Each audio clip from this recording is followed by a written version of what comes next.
soon-to-be first-round pick Chase Dolander in an elimination game. How about this tournament so far? Cinderella, the 4-seed Oral Roberts, won the opener on Friday. Florida superstar Wyatt Langford launched one to Iowa. Then on Saturday on the big stage, best pitcher in the country, Paul Skeens, he was throwing flames. Started to get into elimination games yesterday, and TCU, hottest team when they arrived here, they stayed alive. And then Wake Forest, the best team in the country, they've got to win.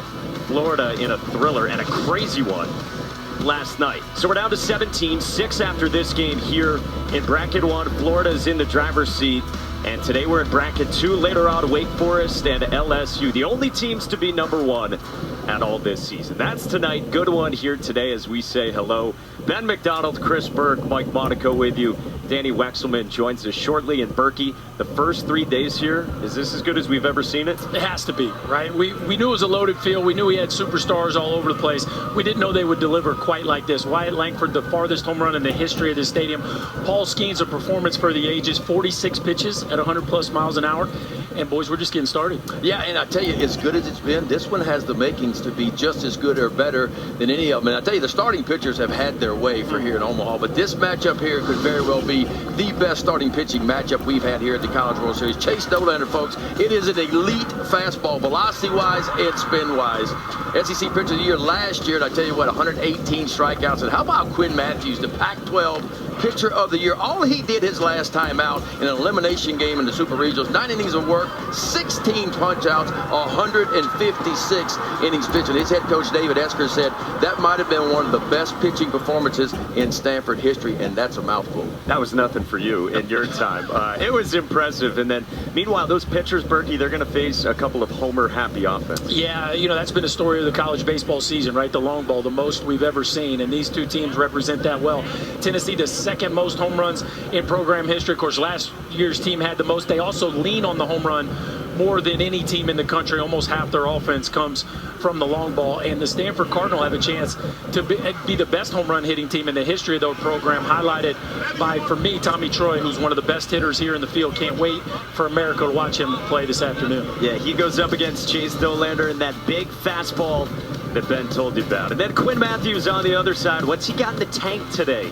Danny Wexelman with the spotlight on him when we come back. Welcome back to Omaha. 8 days ago, Stanford pitcher Quinn Matthews started Game 2 of the Super Regionals against Texas. It's an elimination game. 156 pitches later, he threw a complete game and one of the best performances in Cardinal history.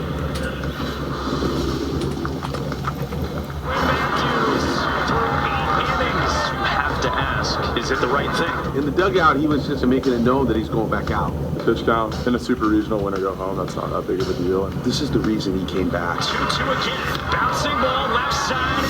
Finishes a complete game for Quinn Matthews. He may never forgive us if we took him out. My phone blew up like I'd never, experienced before in my life. Friends and families, like how proud they were of me. And I didn't even think pitch 156 was that big of a deal, but it kind of blew up into something that was a little bigger than it was. 1 year ago to the day, guys, in the same exact dugout, Stanford facing Auburn in the elimination game. Quinn Matthews pitched in that one. He didn't start, but he did take the loss, and this is the exact reason he returned to Stanford, to make it right. Pac-12 Pitcher of the Year, Danny. Golden Spikes Award semifinalist, second in the country in innings and third in strikeouts, Big Ben. Yeah, I tell you what, it is a true 4-pitch mix, but the changeup is by far his best pitch, folks. I mean, it's a 51% swing and miss with that changeup, average about 33%.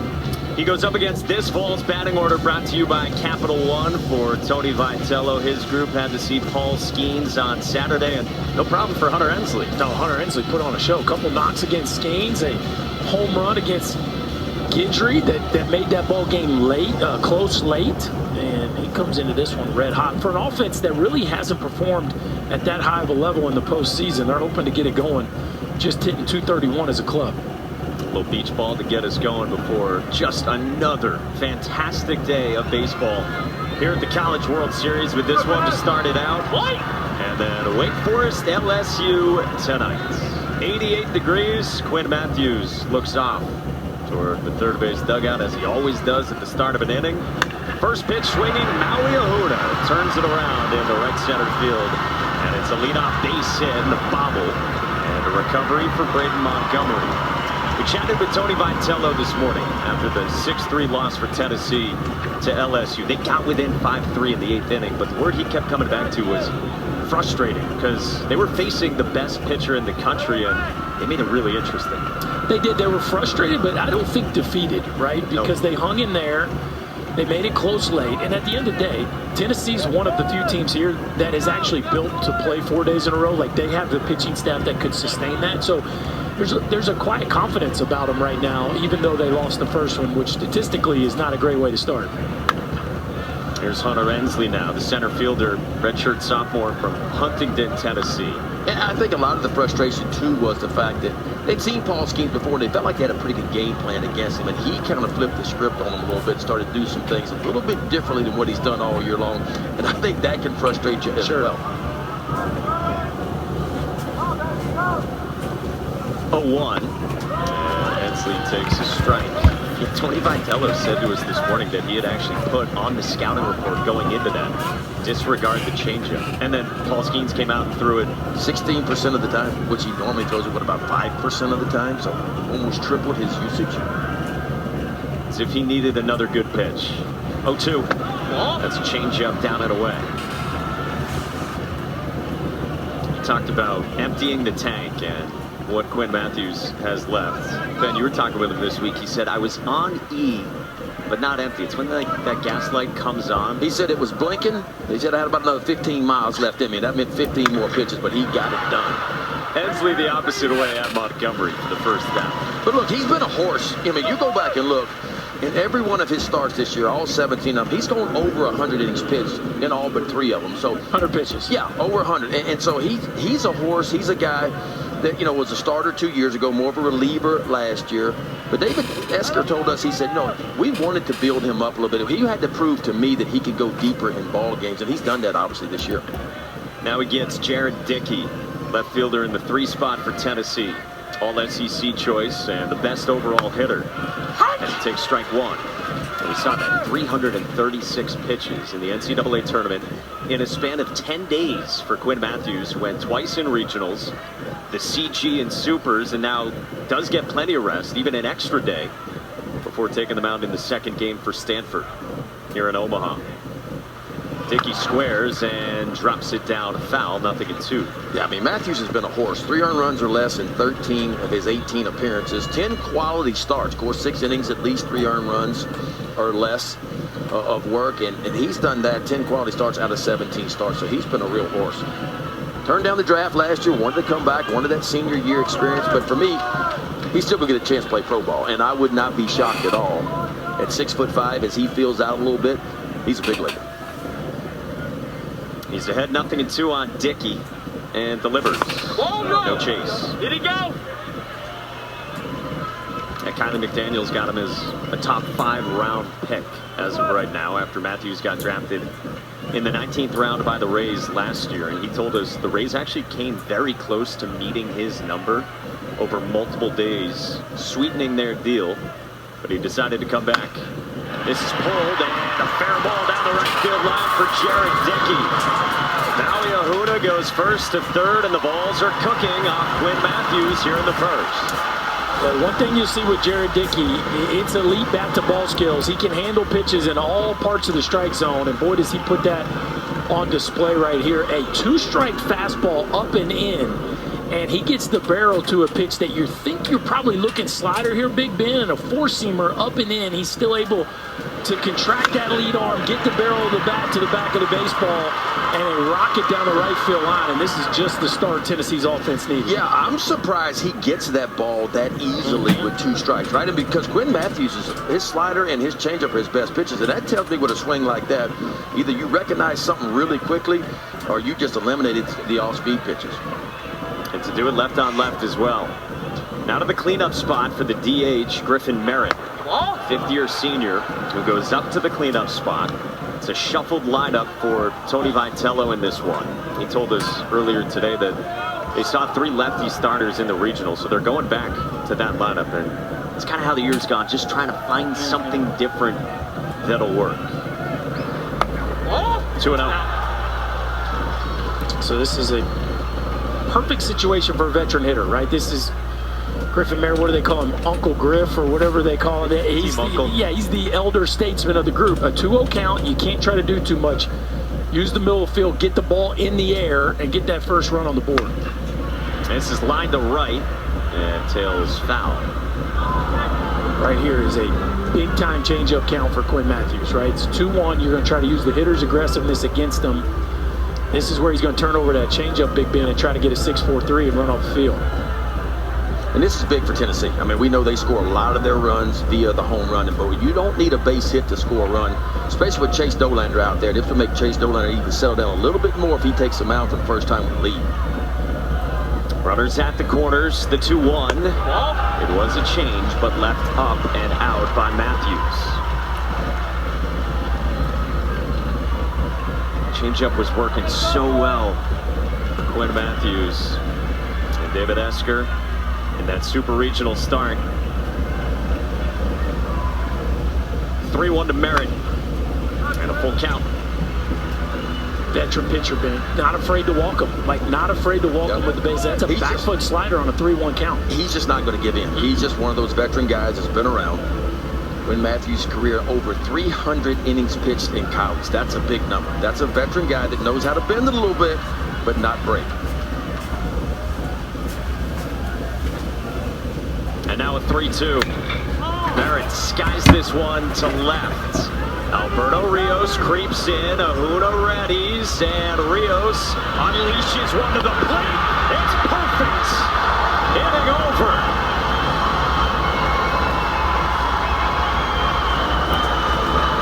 Well, it's a warm, hot day here in Omaha, but the wind is blowing straight in on a ball that normally would be an easy sac fly. Alberto Rios played this one perfectly. Get behind it, get your momentum. Look at the momentum. He's got all this momentum going to home plate, and he throws a strike to Malcolm Moore. Maui Ahuna has no chance to slide around the throw from Alberto Rios. And how about Quinn Matthews, who's posting a 0 in the first. Now they meet again, and the other half of this star-studded pitching matchup. Chase Dolander on the bump. Yeah, Chase Dolander, 4.50 ERA, 7 wins. How about 118 punch-outs, only 28 walks, 4-pitch mix, but it's an elite fastball. The key for me for him against Stanford, who is a really good hitting team. We know the fastball's elite. We know he can do that, but he's got to get him off the fastball in some ways and establish one of his off-speed pitches. That's going to be the key for him. Well, they face the Stanford batting order, brought to you by Capital One, is penciled in by David Esker. It's a group that is 11th in the country in runs per game. And Berkey, you mentioned it off the top. First rounder against first rounder when Tommy Troy climbs in. Yeah, circle this matchup, folks. We're going to see it here in the second AB. How about this? In his career, he's never swung and missed at a 95-mile-an-hour plus fastball. So if you're professional baseball, you're going, wait a second, it's a small sample size, but it's 40 pitches. Yep. He's never swung and missed, and this is one of the best swing and miss fastballs in the college game. So a really fun matchup to circle here in this one. Amazing that this is an elimination game. These were the preseason number 2, Tennessee, and number 3, Stanford. Teams in the country at the outset of this season. Stanford now the number 8 overall seed, and Tennessee was a 2 seed, of course, who went to Clemson the 4, got out of regionals, then won in supers at Southern Miss to get here. Eddie Park takes that fastball at 96 for ball 1. Park, the junior center fielder from San Jose, will wear you down in the batter's box. Honorable mention, Pac-12 choice. Sets the table for this vaunted Cardinal lineup. Locks this one to short. Maui Ahuna. Couple of fastballs, and there's one gone. That's the part of the zone where Dolander gets in. He really doesn't want to throw the ball down around the knees. That's not the part of the zone where he's most effective. And Park got a perfect pitch to hit right there. Just a little to the left, a little to the right. Yep. Stanford has a leadoff base runner. And here is Tommy Troy, second-team All-American. Kylie McDaniel's got to go in 16th overall in his mock draft to the Giants. And so it's not a fastball to begin to Tommy Troy. There's that little short slider, man. It's a little bit tighter this year than it was last year. A little bit harder this year than what it was last year for Dolander. 0-1. So it's the slider again. And again, we're talking about the fastball. These are the characteristics of what makes it so good for Chase Dollander. This was in his own words, what the pitch characteristics are for him. It's a ton of induced vertical break. It comes from a lower angle and a ton of spin rate as well. He threw it there. Troy didn't swing and miss, but it's a fly out to center. Yeah, and that's what you're going to get. You see the spin rates at the bottom, 24 to 2,500. Put that in perspective. The big league average is about 2,200. 2,280 is about the big league average. And what that means is that fastball's got carry to it through the zone. Gravity doesn't affect it quite as much. So you'll see a lot of fly balls, and you'll see swings underneath that fastball because it has that carry through the zone. Well, he got an out on it against Tommy Troy that time. So Dollander's got 2 down, and now Carter Graham. I'm going to be nerding out on Troy all day, so forgive me. Even though he just made an out. Like, the wind's blowing dead in, he actually hit that ball really hard. The first fastball of the day, it's a ball. And he hits the barrel to the back of the ball. Like, that's a pitch we always see get swings and miss from Dollander. Troy still got to it. Up foul by Graham, and it's 1-1. I think it shows you how much they respect him that they went slider to start, too. How good is that? A couple of top 20 picks going at it in an elimination game here in Omaha.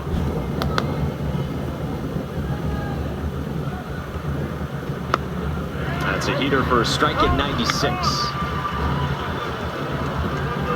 That's about what that fastball has averaged all year long for Dollander, right at 96. He'll take it up a little bit higher than that from time to time. His 1-2 doesn't elicit chase. It's really important for him to have good first innings too.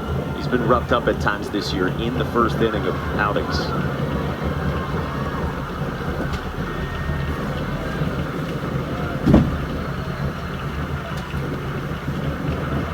Two to Graham and a full count. Just not making those attractive enough to start, Ben. They're balls out of the hand, right? Graham just too good to go chasing. Hey, how about that? Okay. Pine tree? That's all in. That actually was. Spruce tree, a cousin of the pine tree? Yeah. That's down, and Graham walks. Looks off to his bench to fire him up with 2 outs here in a scoreless first inning. Graham had a big day Saturday against Wake Forest. 3 hits, couple doubles. RBI single in the third that put Stanford up on Wake. Again, the #1 overall team in the country. But a tough loss for David Esker and his bunch, and now they're facing elimination again, as they have often done in the postseason through the years. Here's the two-way talent, the switch-hitting right fielder Braden Montgomery. Highly acclaimed sophomore. First pitch is down, ball 1. Well, Stanford knows its way around elimination this year in the NCAA tournament, right? I mean, 5-0. Lost game 2 of their regional, came back and won 3. Lost game 1 of their super, came back and won a couple. It's been par for the course the last few years.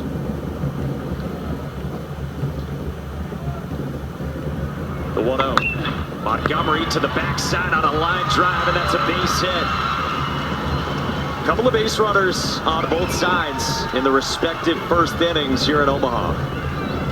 Just when it looked like Chase Dollander was going to breeze through the first, right? 2 quick outs. He's got Carter Graham in a 2-strike count. Can't put him away. And again, another fastball in the bottom third of the zone. This is where hitters have success against Chase Dollander. A fastball kind of down and away, and Braden Montgomery, boy, that is really tidy to the front of the zone. A rocket into left field. And the Cardinals have a great run-scoring opportunity here in the first.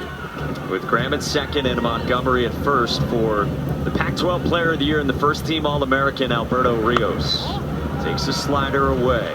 You know, if you're Stanford, you have to get ready for the fastball and hit it, because you look at the numbers on the year. The slider, they're hitting 269 off Dollander's slider this year, 313 off the curveball, 294 on the changeup, but only 212 versus the fastball. So you got to gear up and go get it, because the off-speed stuff has not been as good.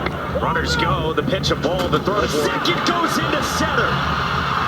Graham scores. Stanford leads.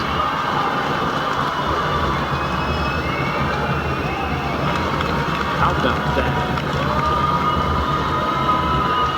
So it looked like Tennessee was prepared to throw to the back base, even though you get the first baseman Graham as the lead runner. Usually you try to get to the lead runner there with not the fleetest of foot on the front end, but Christian Moore's there. Watch, CalStar comes up, Christian Moore's there. It's just a throw that sails to the arm side, and Tennessee gift wraps a leadoff run here for Stanford in the first.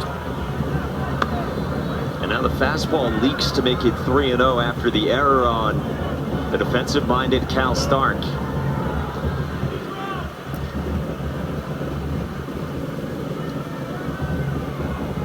Dolander's 3-0 is a strike to Rios. David Esker is always calm and positive, and figure that would be no different ahead of this one. As Ben said, spots his team has been familiar with the last few years in the postseason. This is hammered down the line and left, a fair ball into the corner to score Braden Montgomery. The Pac-12 Player of the Year, Alberto Rios, makes it 2-zip Cardinal.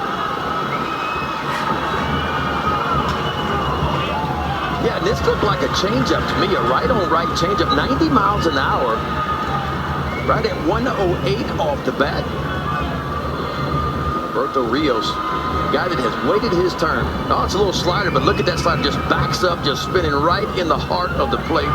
And Rios on time and rifles this one down the left field line. No doubt Montgomery was scored, and Stanford with 2 on the board early against Tennessee and Chase Dolander. So Frank Anderson, the pitching coach, comes out for a visit. And that's the pitch that Dolander's got hurt on a lot this year, right? Opponents are hitting 75 points better this year off of that slider than what they hit last year.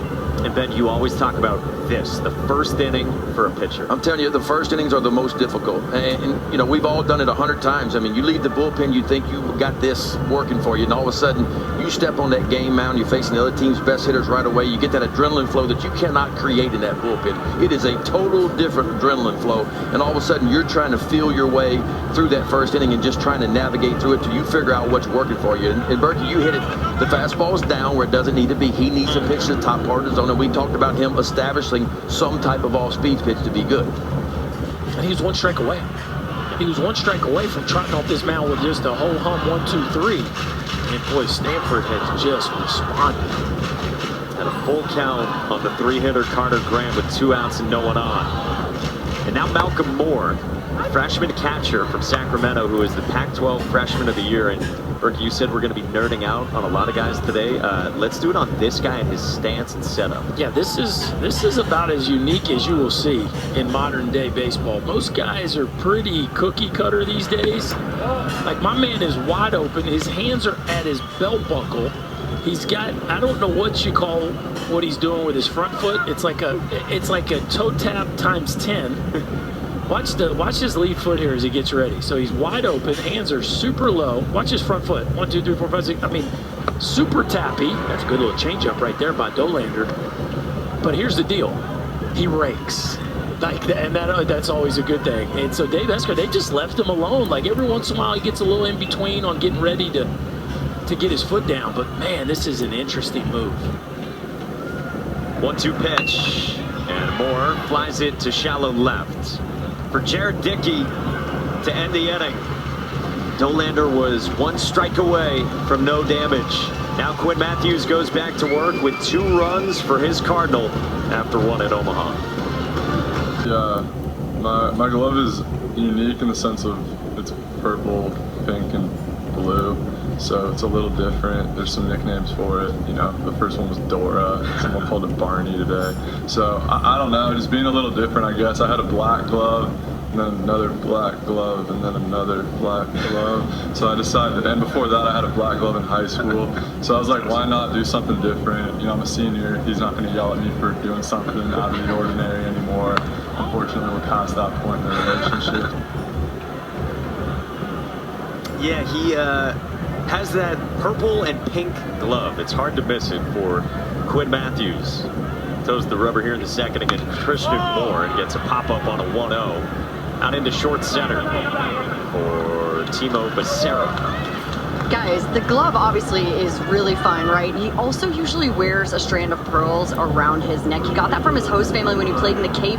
The girls who were a part of that family made it for him. It's broken a couple times. He's broken a couple strands, he told us, but he wears it. He likes it. He saw Harry Styles. He's like, I'm a SoCal kid. That's what we do. My teammates kind of give me a little trouble for it, but that's who Quinn Matthews is with that glove. But you got to love that he wanted to go out and show a little color, show a little pop, get a little more attention.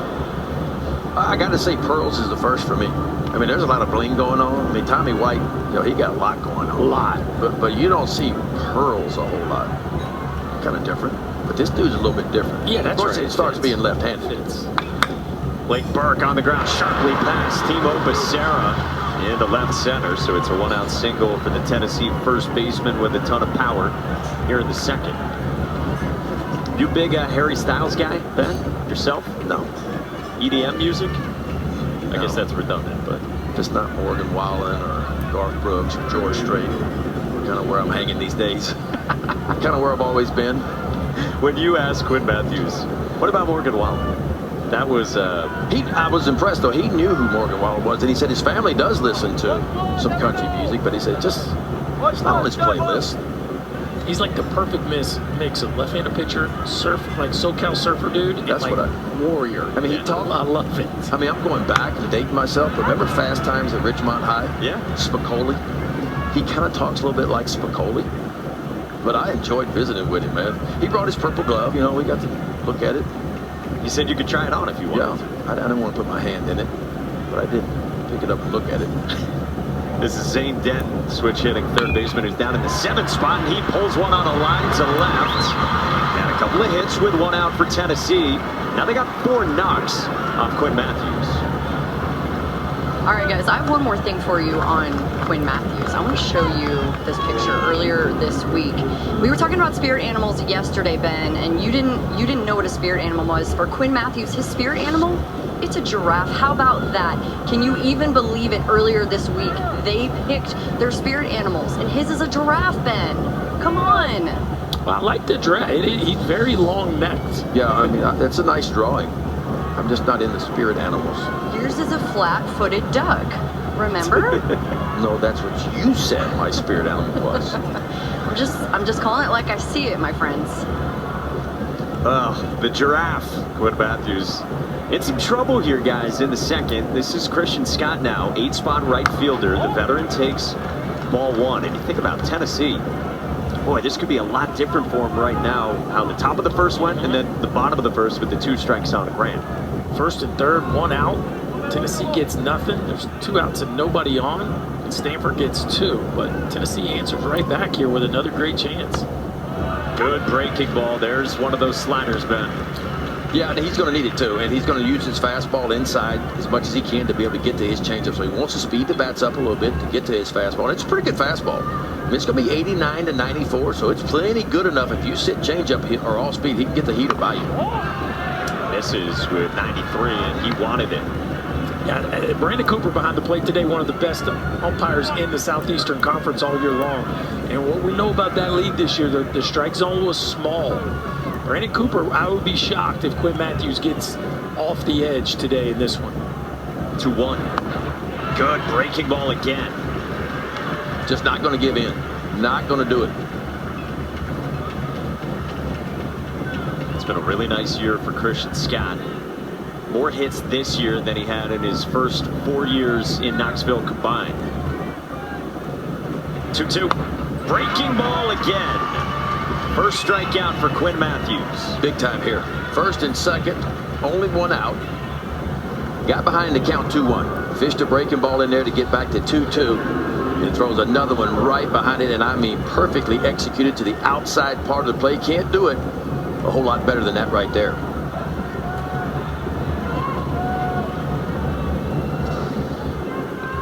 So 2 down now with Burke at second, Denton at first. And the 9th spot for Tennessee is their catcher, Cal Stark.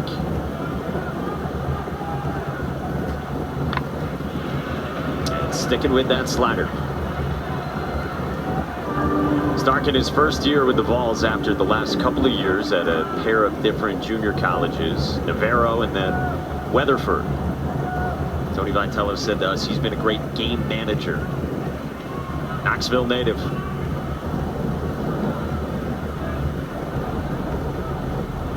A 1 is a heater up and away. Part of the story of this Tennessee team is Cal Stark going behind the plate. They decided we're going to play Christian Scott in right field. We're going to play Cal Stark behind the plate, and that put Jared Dickey back in left field where you were going to get the best offense from him because he wasn't getting beat up behind the plate. It's a big part of their second half turnaround.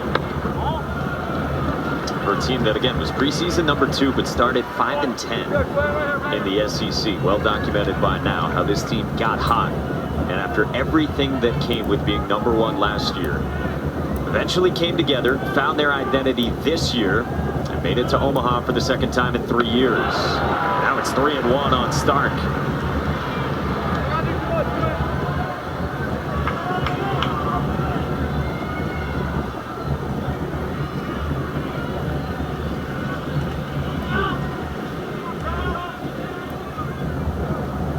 Matthews ready with the 3-1. In for a strike, the slider again. He ain't gonna do it. It feels like every time he's got himself in a plus count or a fastball count, it's been something other than a fastball. And look, when you begin to do that at any level, and you can land it for a strike, it is a recipe for success. 3-2. Cut on and miss.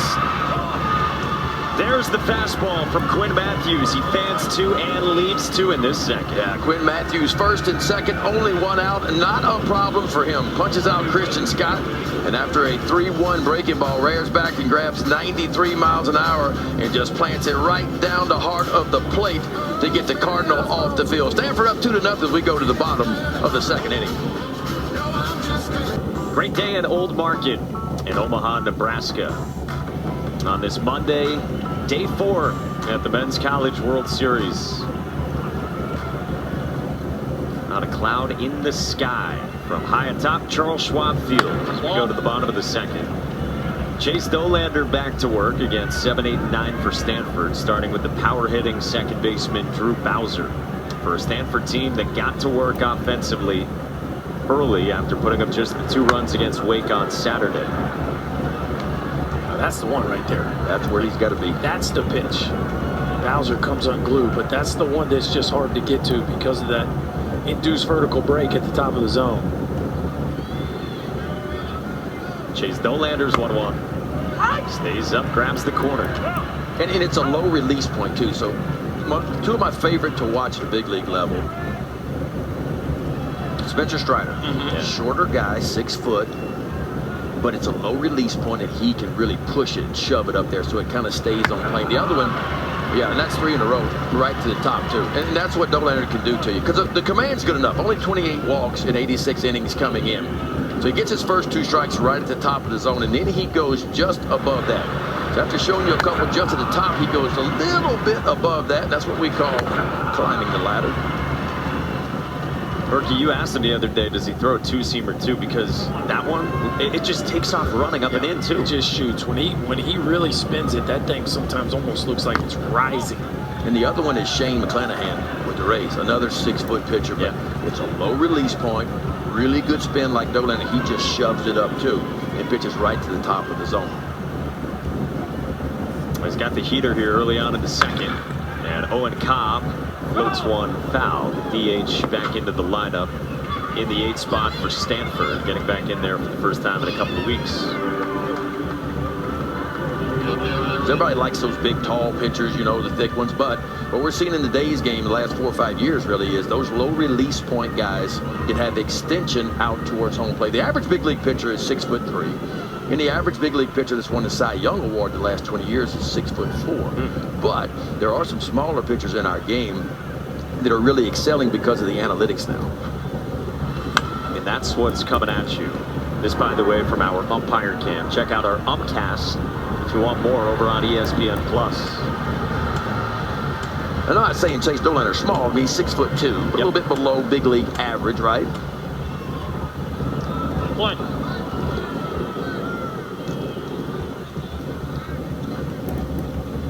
And it is 1-2 pitch. Popped up foul. And he came into this year with such high expectations. really entered the season as the best college pitcher in the country after being SEC Pitcher of the Year last season. Candidate to go first overall coming into the year. And he sat with us this week. He said, look, I was a kid out of high school who had 2 college offers. Georgia Southern, where he went, and the College of Charleston.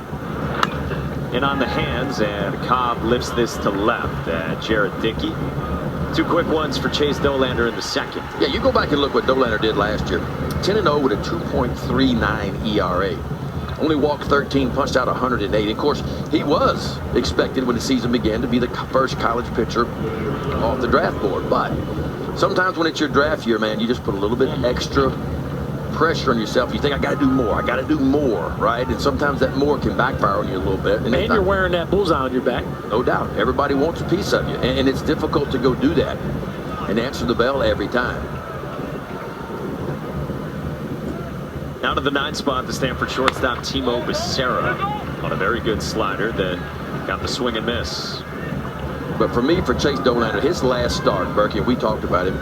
He went 8 innings against Southern Miss, the most he's pitched all year long. He threw 111 pitches, the most pitches he's thrown all year long. And he gave up 4 runs in the 3rd inning. And then in an elimination game, he goes 5 straight shutout innings. And that showed me a little bit about him. A lot of pitchers would have folded 10 in after 4 in an elimination game, but he grabbed a different gear. So it's in the tank for him, and that's why he's expected to be a top 10 pick for sure.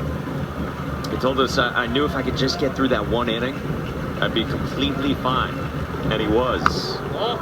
He said it's kind of how this year's gone. If I have 1 bad inning, I can go crazy from there.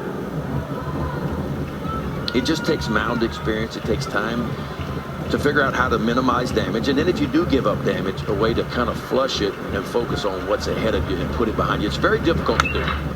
On the ground to short, Maui Ahuna. 1, 2, 3 after that 1 bad inning. Quinn Matthews back to work. He's a giraffe. Maybe some flat-footed ducks. Did you watch the College World Series last year? I didn't. No, I was pretty upset. Kind of go through those ups and downs during the season. You know, it does kind of help you with adversity. I mean, this team has gone through so much more than last year's team. I think it's made us stronger in certain situations, and it's helped us push forward and continually get better. And they have gotten to Omaha for the 2nd time in 3 years after the slow start to this season. Tennessee down 2-zip, batting here in the 3rd against Stanford star Quinn Matthews. Deals ball 1 to Maui Ahuna, the leadoff man who went first pitch single to start this ball game. What a turnaround from 5-10 going into that Vandy series. Jared Dickey was telling us at that point, we were saying numbers don't lie. Everyone on the team in the clubhouse was saying that something had to change. 1-1. Yeah, and to what you guys are saying, when we talked to Christian Moore earlier this week, he said maybe there were some expectations that weren't ours from last year, and we felt like we had to outperform and fulfill other people's expectations. He said, but you know, when you lose so many guys, people start to doubt you. It was kind of a dark cloud around us, he said, but our team came together this year, Mike. And it sure did, as Ahuna strikes out on a fastball from Quinn Matthews, and there's 1 gone in the 3rd. Well, there's no maybe about it. There was absolutely expectations that were put on them that were unearned. Now, the pitching staff that was coming back had earned a lot of those expectations, but the position player group was essentially an entirely new group of players that had to figure out their own identity, and a big piece of it was getting kicked in the teeth. Like they were 5-10 and staring a top 5 Vanderbilt team down, and down a couple runs, headed to the bottom of the 9th, figured out a way to get it to extras. Griffin Merritt hits a walk-off, and that changed their whole season. And what Tony Vitello has built in Tennessee, you go back and look, they've averaged 50 wins a season the last 3 seasons in college baseball. I don't know if there's another team out there that's done that. And so it's about winning. And you mentioned the pitching. Of course, when you returned the pitching that they had, you had to be one of the top teams in the country. Because obviously, if you could pitch it, play a little bit of defense, you're in every game. And if the offense did anything at all, you know, you knew they'd be a top-tier team. And they are. But look, everybody here's got a story. Everybody here has a story on how they got here. Everybody faced a little bit of adversity during the year. That's what it's all about. You get punched in the mouth, take a couple steps back, and then you take a few steps forward. That's how it works. Well, Berkey, you made this point earlier. Even though they lost their first game, they have 3 first-round picks maybe who didn't pitch in that game. So they might be as well positioned as any team who could ever lose a first game here. Hunter Ensley chops it at Timo Becerra and 2 outs in the 3rd. Yeah, again, the statistics aren't in your favor when you lose game 1, but they also lost game 1 of a Super, right, and came back and won that. Now different format, obviously you're up against a different level of competition, but been to what you were saying about what Tony Vitello has built, the only program in the SEC that's been to the College World Series 2 last 3 years. Yeah. That's crazy. One of only 4 programs, period. So it's, you know, Tennessee was in a long drought when he got the job, and he has built quite a program. Jared Dickey into shallow right, and Braden Montgomery calls off Drew Bowser. And it's a 1-2-3 for Quinn Matthews. The counter, Chase Dolander in the 2nd. We're in the middle of the 3rd. Cardinal and balls. And Gavin Dugas. Depends on where you're from. It could be Dugas or Dugas. Where you're from, how do you say it? Where I'm from in the Baton Rouge area, it's Dugas. But you get a little west around Mamou and Lafayette and Lake Charles, it could be Dugas. Well, we expect another good one because these games have been wild so far. Eddie Park insists he got hit on the foot from a curveball there from Chase Dolander, and so he heads on down on the first pitch of his bottom of the 3rd with Stanford up 2-0. Cal Stark's not arguing. Yep. Definitely hit dirt. You see the dirt fly up. At the top of the toe, maybe? Off the dirt. Guess. Nobody's arguing. Here's our guy again, Tommy Troy. Flew out to center his first time. You thought it was mighty impressive, though. Well, just the barrel control, right? We talked. That's the one that he wants you to swing at. Tommy Troy spits on that one. Earlier, he swung at it and actually barreled it up. He didn't have anything to show for it, but we talk a lot about how simple Wyatt Langford's move is. Tommy Troy in a very similar vein, just a low maintenance swing. There's not a whole lot that can go wrong in this deal, and it's a really strong compact frame, but the efficiency with which he moves and the path the barrel takes to the zone, it's just, there's not a lot that can go wrong here. A couple of fastballs, and again, if you weren't with us, you made this point that entering today in his career, Tommy Troy has seen 40 pitches, 95 or more miles an hour. He swung at 22 of them, never whiffed. He's never whiffed. And, you know, I think what you're seeing there with Dolander and Troy here is one of the reasons he gets a lot of swings and misses. Yes, there's unique characteristics, but also guys are cheating, right? They're starting a little earlier, so there's a tendency to chase pitches that are either marginal or out of the zone when you feel like you have to get started earlier. A guy like Troy, who really trusts his process and believes in his ability to get the barrel from A to B, doesn't cheat, and so he spits on 2 fastballs that Dolander chases at regularly. He's been a steady 3-year producer for Stanford, and this year as a junior headed toward the draft, he's had his best season yet. Put up monster numbers. 2-0. That's a good slider. Like that.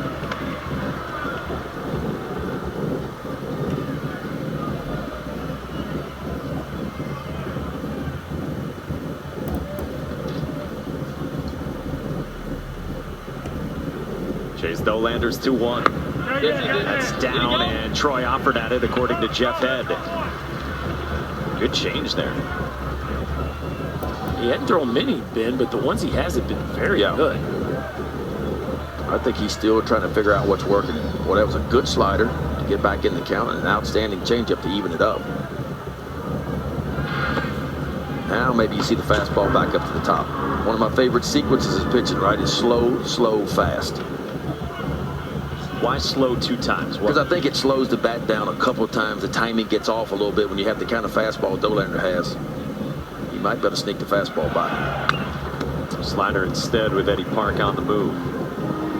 Well, Stanford a little aggressive today, huh? I mean, for a team that came in with not a ton of stolen bases, only 58 stolen bases on the year. They already have 2 today. Well, Tennessee does not. They will pick, but they are not going to be quick to the plate. So I think it's part of the game plan for every team that faces Tennessee.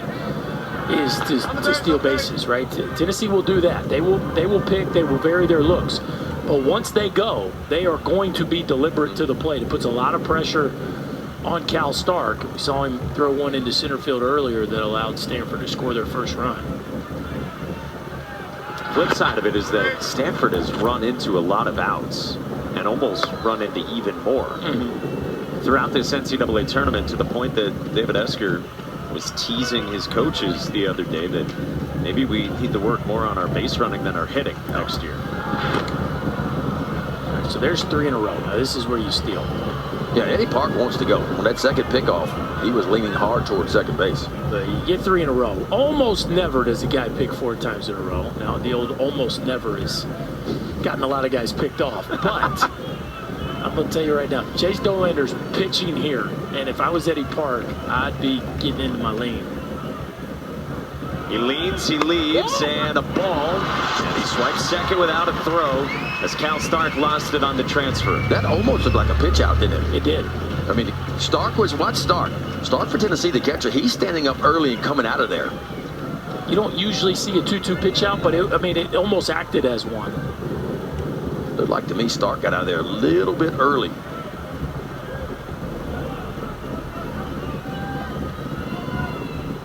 And now a 3-2 to Troy. Inside, it leaks. And the first 2 are on for Stanford against Chase Dolander in this third.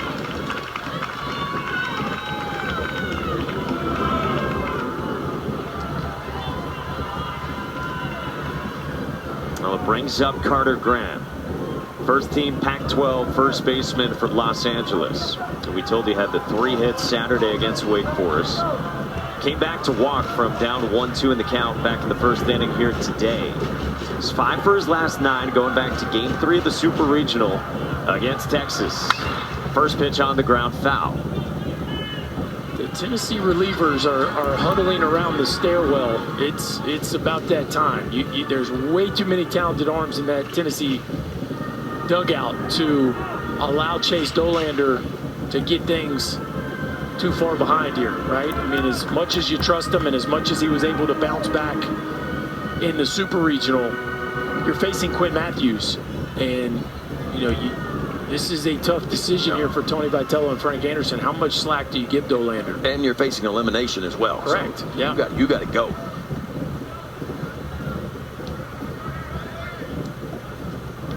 Long hold 0-1. And remember, you have Chase Burns, probably going to be a first-round pick. You have Drew Beam, another one of those studs who haven't thrown yet through a game in 3 innings here in Omaha. Then you asked Tony Vitello how many pitches could Chase Burns give you. He said 100 today. 1-1. Graham pops it up, and it floats foul. See, that's the one Troy just, again, he swung at the one a little bit out over the plate his first at bat, but that's the one Dolander could not get Troy to offer at. But he needs hitters to chase that one, right? That's where he makes his money. Got to look at Chase Burns in the Tennessee dugout, huddled with those relievers.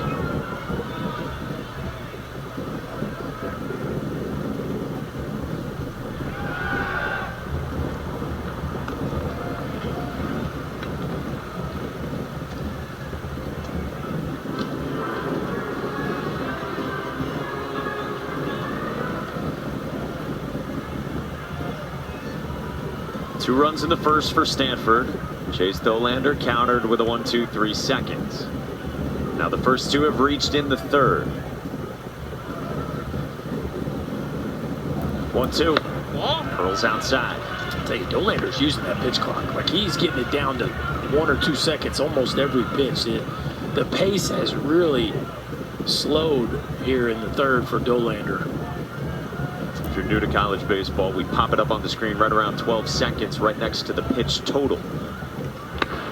And a strikeout up the ladder at 96. Second K for Dolander and a big first out in the third. Yeah, that's what he does. I mean, you look at it on the year, 81 of his 118 strikeouts coming in have been on that fastball. It is his pitch.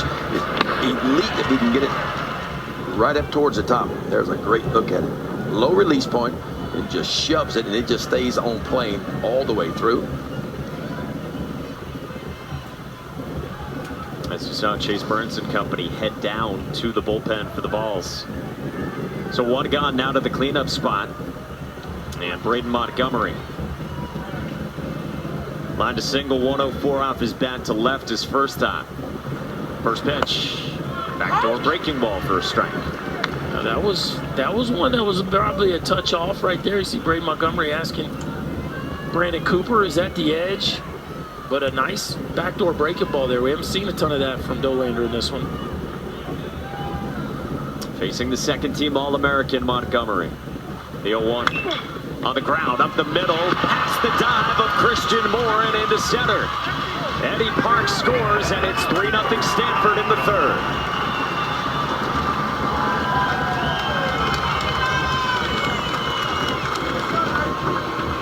Well, great offenses turn free bases into runs, and Stanford has certainly done this. The walk to Carter Graham in the first turned into a run. Now the hit by pitch to Eddie Park. Braden Montgomery makes that one pay off on a hard hit ground ball just out of the reach of Christian Moore. Well, he was close. This has got a chance to be a double play, maybe, if he gloves it. Instead, it's an RBI single. Just inches away. That was a changeup, and it wasn't a bad changeup. He got the ground ball that he was looking for. And now first and third for Alberto Rios. And the RBI double to left that he smoked in the first. Again, this guy's come out of nowhere. If you don't know Alberto Rios' story, he didn't have a hit, didn't start a game in 7 at-bats his first 2 years, and that was the Pac-12 Player of the Year. He said he found out about that award at the Pac-12 tournament on Instagram. Yeah.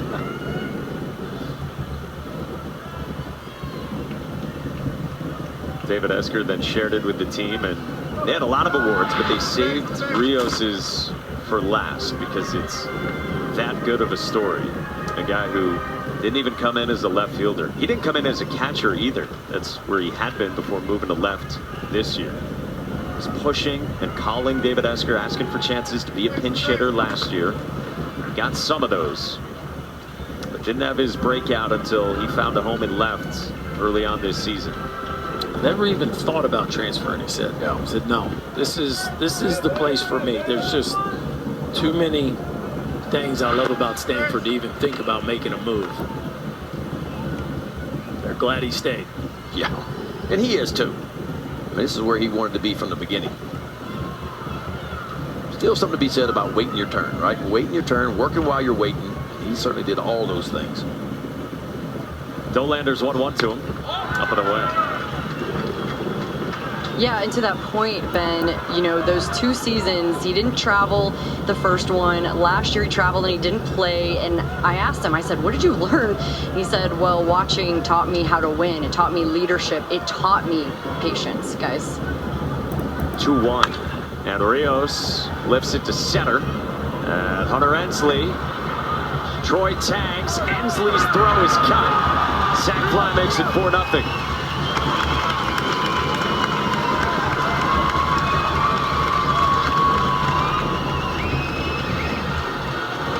Thought maybe that one had a chance to be close, right? Because all of Ensley's momentum was taking him towards the play. Of course, really tough to throw people out from center field because of the mound.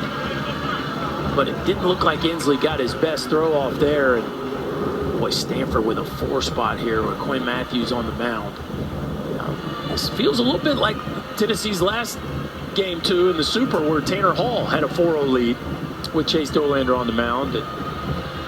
That's the kind of challenge they're up against. Tanner Hall had never given up as many runs as the Balls ended up responding in that game.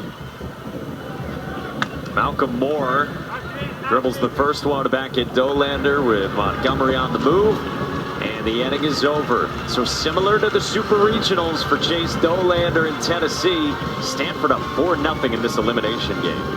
Stanford leads 4-0 over Tennessee. I'm with Cardinal head coach David Esker. Coach, what is your favorite thing about watching Quinn Matthews pitch? I like that he's fearless. You know, he uses all his pitches. He's not afraid to miss. He doesn't get emotional out there. You know, when he's working fast and working in tempo, he can use all his pitches. What was the game plan against Chase Dolander today? Well, hey, he's got high velocity and high spin. We got to stay over the fastball and just look out over the plate and be aggressive. You know, he's a great arm. It's going to be a first rounder. We knew we were facing a quality arm, so we need to be at top of our game. Do you want me to go get you a hot dog? I may ask a little bit later. All right, I'll get that, Coach. Thank you. Okay. Mike? That's what he did during the weather delay here on Saturday in the opener for Stanford against Wake Forest. Time to kill, hungry, so got a hot dog and put ranch on it. Well, I think if we're going to tell the whole story, so he walked away with a little more than a hot dog. Like he got the combo. It looked like whatever that is. Supersize it, please. Quinn Matthews working in the fourth. Griffin Merritt takes strike one.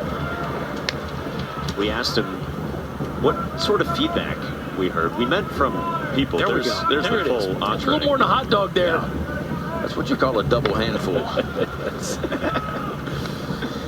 We said, what feedback did you get from folks on putting ranch on a hot dog? And he said he felt like it was maybe going to come up with the way that game ended against Wake Forest.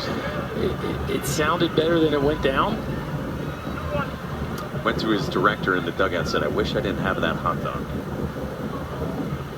2-1. This is struck well, tailing foul down the line by Merritt. So 4-0 the lead for Stanford. And Tennessee's got to get to work. 4, 5, and 6. Merritt, the transfer from Cincinnati, where for 2 years he was a captain. Second on this team in OPS. Team leader in home runs. Headed to dental school. That's more like it with mustard. Yeah, a little mustard. I like both. If I had my preference, I like mustard and ketchup. Good slider again for Quinn Matthews, who's got 4 Ks. And it felt like every time he's even in the count, behind the count, it's something off speed. And 3-2 count here again, thinking you're getting fastball. Watch him spin just a perfect kind of get me over slider. Starts it out of the zone and works it right back over the heart of the plate. Quinn Matthews is getting it dialed in, folks. Think about this for Tennessee. You face the best pitcher in the country, possible first overall draft pick, Paul Skeens, Saturday in your first game. Now your second game, you're facing the guy who, behind Skeens, is number 2 in the country in strikeouts, in Quinn Matthews. Welcome to Omaha. Christian Moore popped to short his first time. Second baseman in the 5 spot. Hits this one well to left, and it chases Rios back into the wind. And it's merely a fly out for out number 2. Next Sunday, MLB's London series is back for the first time since 2019. We got 2 on ESPN live from London Stadium. Starting at 10 a.m. Eastern time, Cubs and Cardinals. Then at 7 p.m. Eastern, Sunday Night Baseball presented by Casamigos Tequila. Series finale with the Astros and Dodgers, also on ESPN Deportes. Blake Burke takes strike 1 on 94. He singled his first time. Quinn Matthews just getting warmed up. That's his highest fastball of the game. Ball. You know what I'm watching, though? If you're Tennessee, obviously the approach has to be hit it the other way because you got to respect the all-speed stuff. But Matthews not yet. He's not doing a whole lot of work on the inside part of the plate to the lefties or the righties yet. It's all kind of middle to middle away. That was outside and fouled away. Do you expect that to change, Ben? Or I don't think he changes until Tennessee changes their approach, right? 4 hits in the first 2 innings.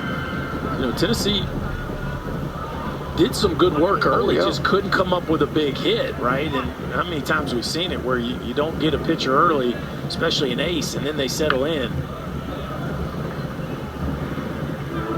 And Alberto Rios threw out Maui Ahuna at the plate to end the first inning.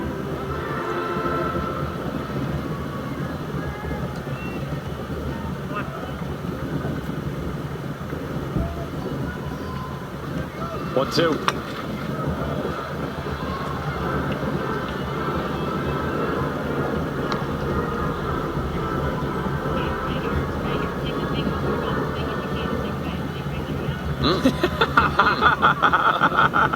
That's how you do it. That's all in right there. 1-2. Oh! That's outside. There you go. Yes.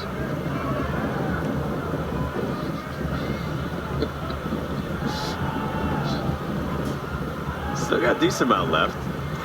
Oh, good breaking ball. That's the rarely used curveball from Quinn Matthews. He's got that in his bag, too.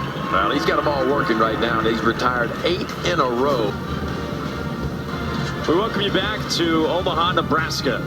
Boy, just a perfect day here in the middle of June on day 4 of the Men's College World Series.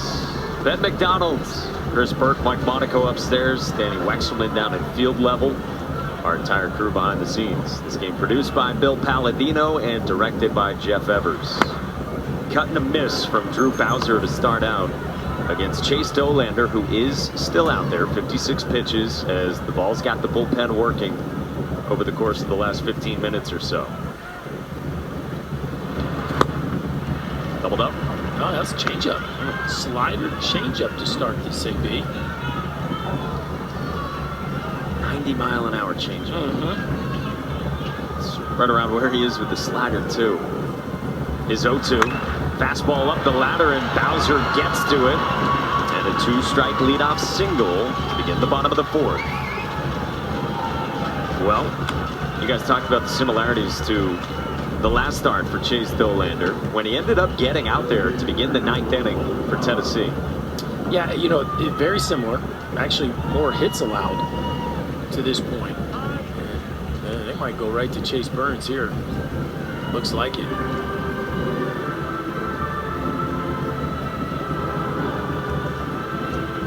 You always hear coaches say it here in Omaha.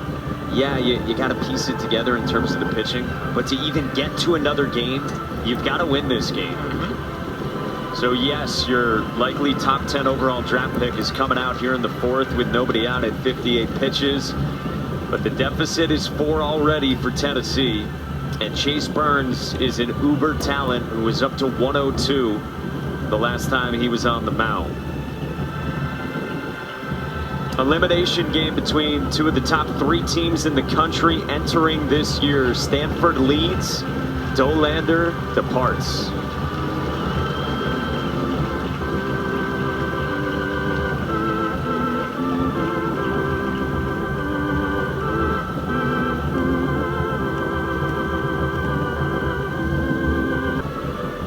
Chase Dolander comes out of this game in the 4th inning. Is that the right move if you're Tennessee in this elimination game? I would say absolutely, especially after the bullet to start this inning off, right? Yeah, and the arms you got in that bullpen. I mean, it's elimination game. You got to go. I mean, you got to go and bring in your best. And Chase Burns certainly has been one of the best out of that Tennessee bullpen since he made that transition from starter to bullpen. 6'4", 195-pounder, making his 18th appearance of the year. 4.64. Look at the strikeouts, folks. 105 strikeouts in just 66 innings of work. He was up to 102 in the Super Regional against Southern Miss. All-American last year and the National Freshman of the Year. Entered this year as a preseason first-team All-American. And he has been very effective here in the NCAA tournament. Tony Vitello said the other day he's our closer, but he's really a starter. Yeah, he's got starter length. He's threw up to 99 pitches against Clemson. Owen Cobb pops up a bunt, and Cal Stark runs it down. So out of the 8th spot, Owen Cobb back in there for the first time in 2 weeks. Pops it up in foul ground for the first out. 60% whiff rate on the slider. 6-0. So we were talking about Hurston Waldrop last night, 65, almost 66% whiff rate on his split finger. This is behind Hurston Waldrop. This is probably the 2nd most dominant pitch in this event. When you think about from just a pure whiff rate. Now, Skeens has 3 of them, but none of them quite as high as 60% when you look at the whiff rates. Now he gets Timo Becerra in the 9th spot, who grounded to short his first time. And that's 98 at the knees, folks. Tony Vitello has said that Chase Burns has sort of changed the team's mentality for the Vols with the emotion that he pitches with as well. It's given this team confidence. Another great fastball at 100. So we're up to 3 guys now, right? Put him on the list. We got 3. Sproat, Skeens, Burns. The count is 3, folks. Will we get to 6? The drama. 0-2. Another fastball at 101. Bowser's at first base. He only has, what, 1 stolen base on the year. But I'm telling you what, Chase Burns takes a while to get the ball to home plate. I mean, it is a big, giant leg kick. And so you got to wonder, with Stanford being up 4-0, when they get on, are they just going to start taking off? Because that's a lot. I don't know exactly what the number is, but I'm betting it's 1.5. Oh, yes. Maybe 1.6. Yeah, it's. I mean, typically, what for? Remember, you were a base stealer. I mean, what were you looking at? 1.3 or less? 1.25? Anything over 1.35, you felt great about. Yeah, off, moving. Yeah. And this looks like 1.6.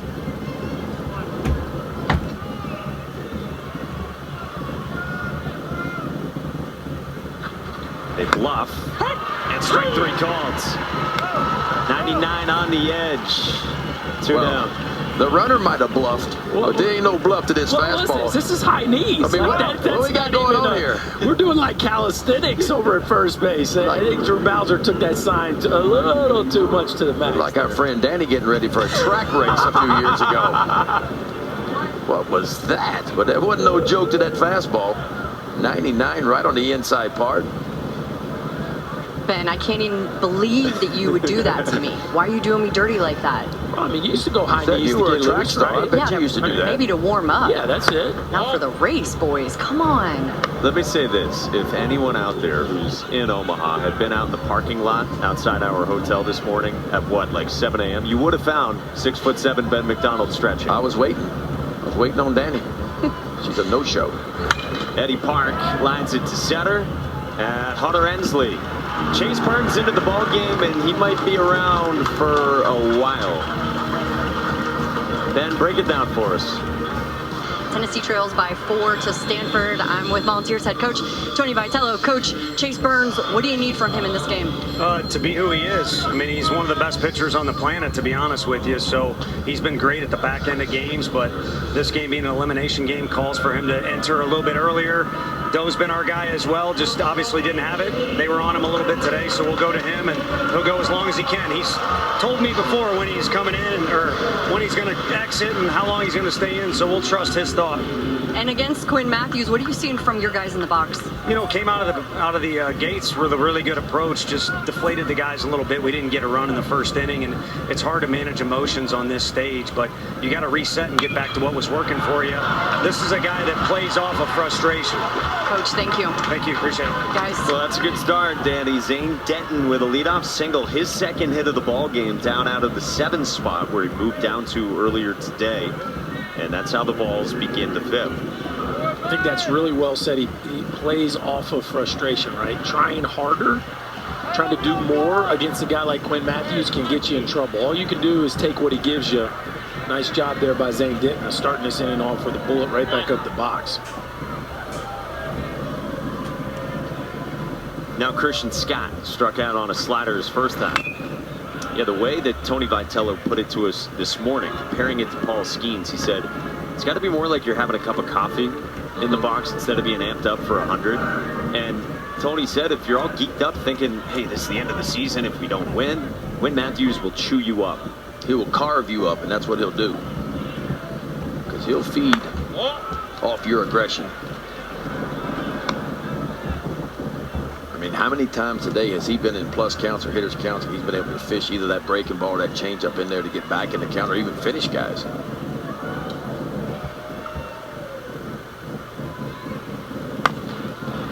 Slider for a strike. Well, they've just been feeding Christian Scott a steady diet of breaking balls.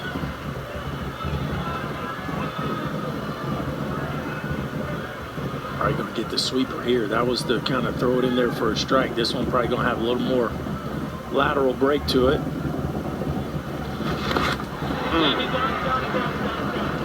Right on cue. Bends it across the zone, and it's strikeout number 6 for Quinn Matthews and out number 1 in the 5th. That's the beauty of what he can do, right? He can shape the breaking ball, dump it in there for strike 2, but then sweep it here for strike 3, and Christian Scott just not seeing that breaking ball. Just kind of a get me over and then a finishing pitch where it just whiffles out of the zone. A lot of times you use the same grip, right? But it's how you finish it, how you pull it across your body. Quinn Matthews, I watch him every now and then. The slot is just a tick lower. You think that's intentional? I think it is. I mean, this is a guy, I mean, we talked about this, well over 300 innings at the collegiate level. And a guy that just knows who he is, knows what he does well. And he's not going to change his approach. That's just how he pitches. It's just a veteran, what you call a veteran approach, almost like a big league pitcher. He's facing Cal Stark, the 9-man, and the catcher struck out on a fastball his first time, and he turns around the off-speed here and pulls it into left. So there's 2 on with 1 out for Tennessee in the 5th. Hey, for more info on the 2023 NCAA College World Series, go to ncaa.com, your home for all 90 NCAA championships. By the way, next inning, NCAA President Charlie Baker will stop by the booth and visit with us. Ben's getting his hard-hitting questions ready.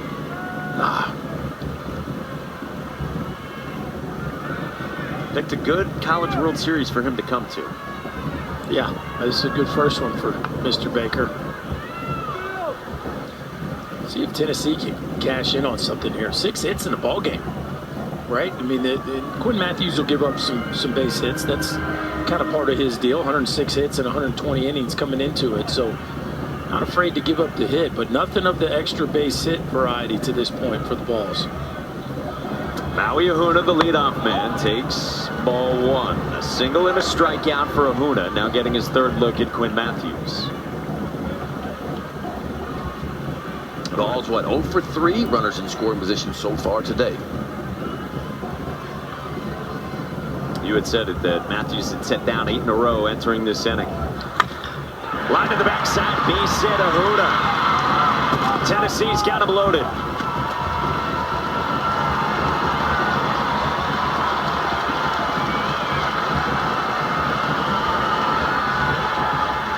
Well, that's a nice approach to start this inning.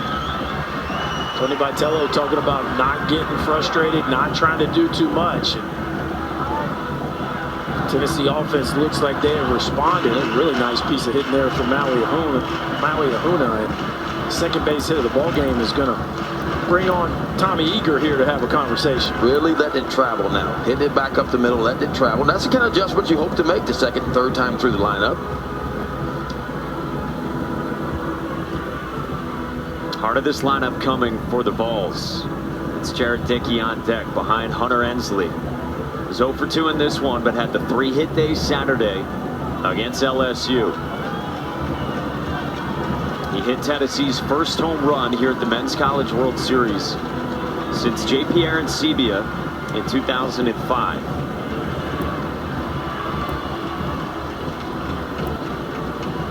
Can't ask for much more if you're a Tennessee fan, right? You get the bases loaded, 2, 3, 4 coming up. We talked about the deflation of not scoring in the first. Well, this is one you need to capitalize on. In this elimination game in Omaha, first pitch is ball 1 to Ensley. Ensley has taken over in center field this year for Drew Gilbert, who was a first-round pick. Christian Moore said he had to replace the king, Drew Gilbert, but he has filled that role. Fouled away 1-1. 1-1 is a heavy changeup count for Quinn Matthews, especially on the heels of 2 heaters.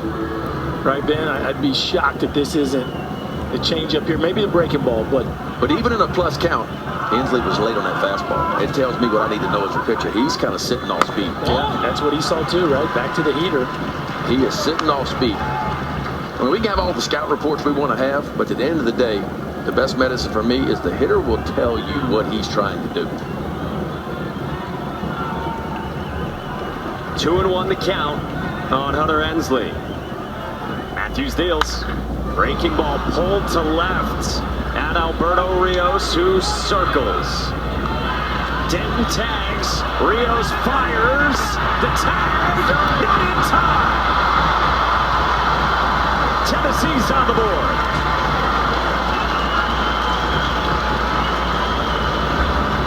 David Esker will challenge this. How about the guts of Josh Elander right there?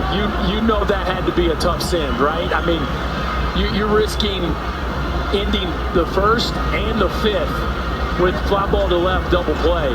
And that one was a little deeper. But, man, you got to have some guts here. Josh Elander right in Zane Denton's ear. And Denton, not exactly a track star. See if the hand gets in there. I think it does, Ben. Yeah, I saw the right hand in. We'll take a look at it here. What a gutsy call from Josh Elander. Wow, yeah, that's close. Wow. I think he's there. He's there. Yeah. And that throws on line. He's out again. Yeah. I mean, the ball beats him, but I don't think the tag does.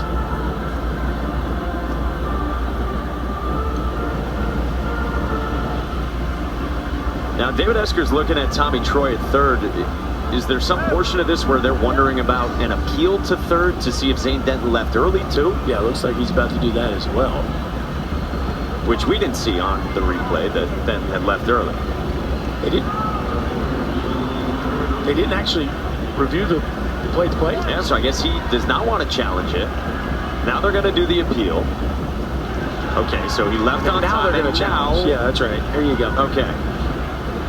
So you got to do that first, I guess. Procedurally, I guess that's how it goes.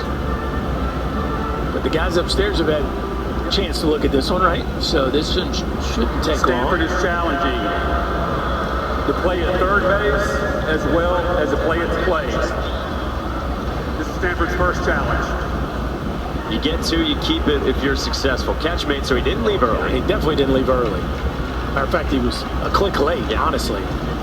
And I don't see nothing on this replay at home plate that tells me you got to change him out on the call here. I thought the right hand was in there the entire time. Quinn Matthews is doing all he could, right? He's right in Brandon Cooper's back pocket. He's closer than the umpire. Yeah, I think that call's going to stand. Confirmed, I guess. You're right. How about the confidence of Josh Elander, the associate head coach for Tennessee, after getting napped at the plate in the first inning to start an elimination game and then saying, we don't often think about the pressure of a third base coach. Like, that's about as much pressure as a third base coach will ever be under. You're getting shut out. You've already had an inning double play on the exact same play. And he still had the guts to let it rip. I'm sure nobody was happier to see that throw offline than him. Sixth year on staff, a veteran who's had so many great stops. Bright future ahead of him as well. And he said go to Zane Denton.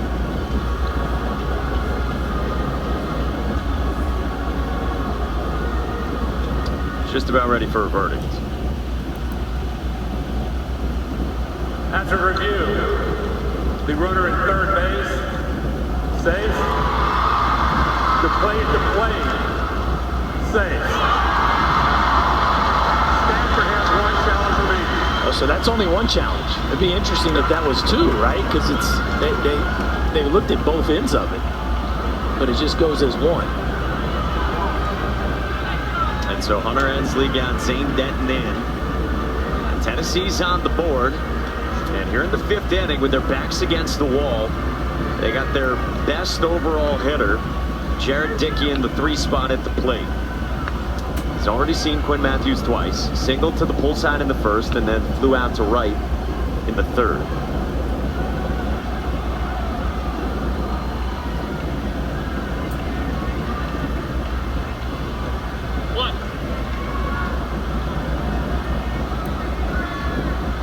First pitch, Dickey late.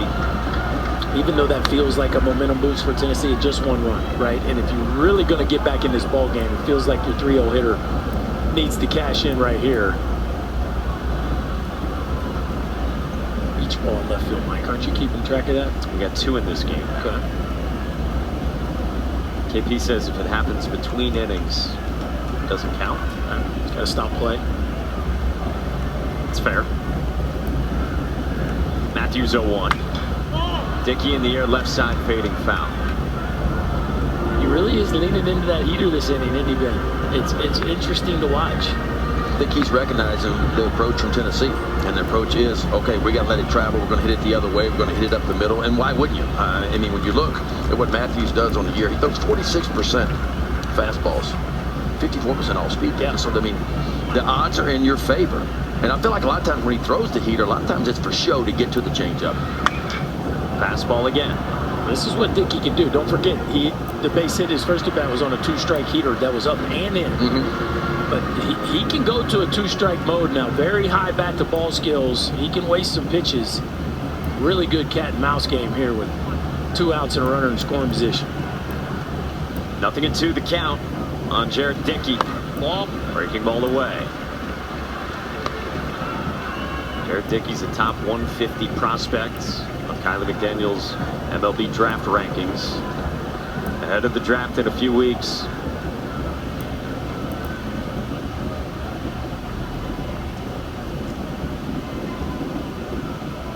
One-two. Ball. And that's what makes him a top 150 prospect, right? The ability to let the ball travel, recognize spin, still waste the heater if he needs to. He's putting together a professional AB right now. Yeah, he's not even close to offering those balls. Quinn Matthews climbs back on and will toss over to second.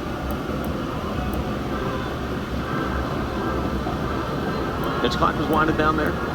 Yeah, it almost like Quinn Matthews called for a pickoff there. He wasn't quite sure what he wanted to throw it. I think he motioned over to his shortstop, and Sarah said, okay, let's put a pickoff, move on, give me a little bit of chance to figure out what pitch I want to come with next. Full count now on Dickey. So from 0-2 to 3-2. And the last 3 pitches nowhere near the strike zone. Tried a couple of breaking balls, then went back to the fastball there, and now full.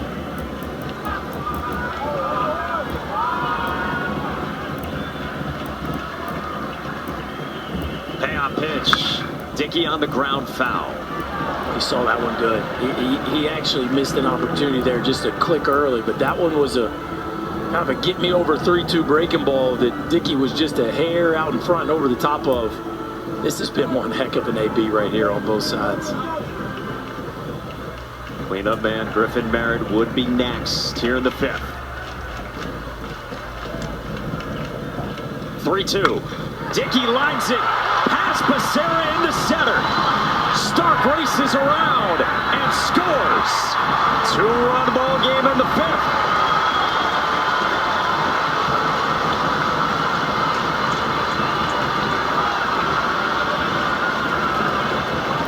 It's about like that's why you buy a ticket. That's why you love the game of baseball. It's great versus great, and Jared Dickey wins this one. What an at bat by the Tennessee 3-hole hitter. Let that ball get to the front foot and then just tidy to the front of the zone. A rocket right back up the box. And Ben, is that how they teach it with the pitchers diving to do the cutoff? I'm thinking he's supposed to be behind home plate. But that's just a frustration move, right? You had a guy down 0-2 and you couldn't finish. You give up a big base hit. How about Dickey's approach too? I was watching the front foot. He never strided at all. He just put his foot down and just let his hands work. 2-run game, 2 aboard for Griffin Merritt, taking a mighty swing, trying to send that one to Lone Tree, Iowa. Well, here's the guy who's had some big hits this season. He had walk-off home runs twice in the span of 7 days back in April, including when the season turned around for Tennessee with a walk-off to beat Vanderbilt the bottom of the 12th in a thriller in front of a sold-out crowd at Lindsey Nelson Stadium. A 1. This is laced into left by Merritt. They stop Ahuna at third. Vols have him loaded. Well, the approach for the balls in this inning has been on point. I'm telling you what, Quinn Matthews, we talked about this earlier. He better start using his fastball to the inside part of the plate a little bit more. If you're not going to throw it for a strike, at least make him think you will and get the ball in to be able to get to his best pitches, which are the off-speed pitches. But right now, it's no fastballs to the inside part of the plate, and Tennessee is on time on the off-speed pitches. You said you didn't think that Matthews would change and do that until Tennessee forced him to change. They're forcing him now. Yeah. Yep. Saw Drew Dowd, the trusted and veteran left-hander, up in the pen for David Esker. It's a different situation, these two teams, right? This is Stanford's guy. Tennessee has a few of them that they can go to when things get sideways, but Dave Esker's going to just continue to let Quinn Matthews try to wiggle out of this one. Tennessee with now 9 hits in this ball game. Christian Moore is 0 for 2. Popped a short, fly out to left, first pitch. Foul back. Ooh. Tried to get in there, didn't he? He didn't really get all the way in there. 5 hits in the inning. After 4 in the first 4, which he felt like was pretty good the way Matthews was throwing it. All singles, though. To this point, no extra base hits. Of course, with that wind whipping in, the line drive is certainly the ball flight you're looking for. And now it's 0-2 on Moore. Leaning on that fastball these first 2. He's recognizing. He's recognizing. He's trying to make the adjustment as Quinn Matthews. And he's got his guy down 0-2 here. Can he finish him is the question. Quinn Matthews deals. And Moore lays up. Moore, who had a sensational regional to help Tennessee even get to this point. Down to Clemson, South Carolina, where he was 7 for 10 with 4 home runs, a couple of doubles, and the regional MVP. Now in Omaha, 1-2. I don't know if that was intentional, but that one kind of cut in. But you see how defensive the swing was on the ball on the inside part of the plate. And I agree with you. I don't think that's where he wanted it, but that should have told him something. That's a very defensive swing on the ball on the inside part of the plate. Does it set up changeup away? It does. But I'd like to see him double up. Even if it's in off the plate, double up in there. Changeup rolled into center field, a base hit. Aruna scores. Dickey's right behind him. And Christian Moore delivers.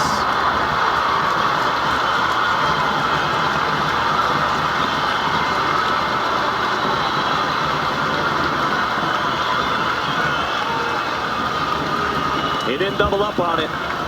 No, that's what you call sticking to your approach, right? Even though he got the heater in, he said, you know what? I came up here looking for something off speed, and I'm going to sit on that off-speed pitch, and he does change up, and it was a pretty good pitch down and away. But when you're looking for it and you're leaning out over the plate like he was, hunting it, and he just rifles it right back from whence it came, and we are all new again. What's he pointing at there? Is that something with the pitches being called? Quinn Matthews is looking up maybe into his dugout. And now ball 1 to Blake Burke, the 9th ball to come to the plate here in the 5th.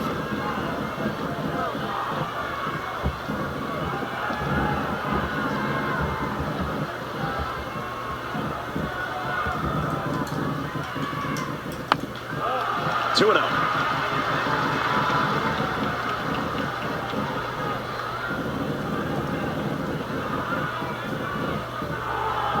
Shades of Hattiesburg for Tennessee.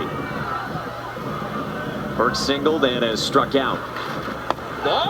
That's down and away.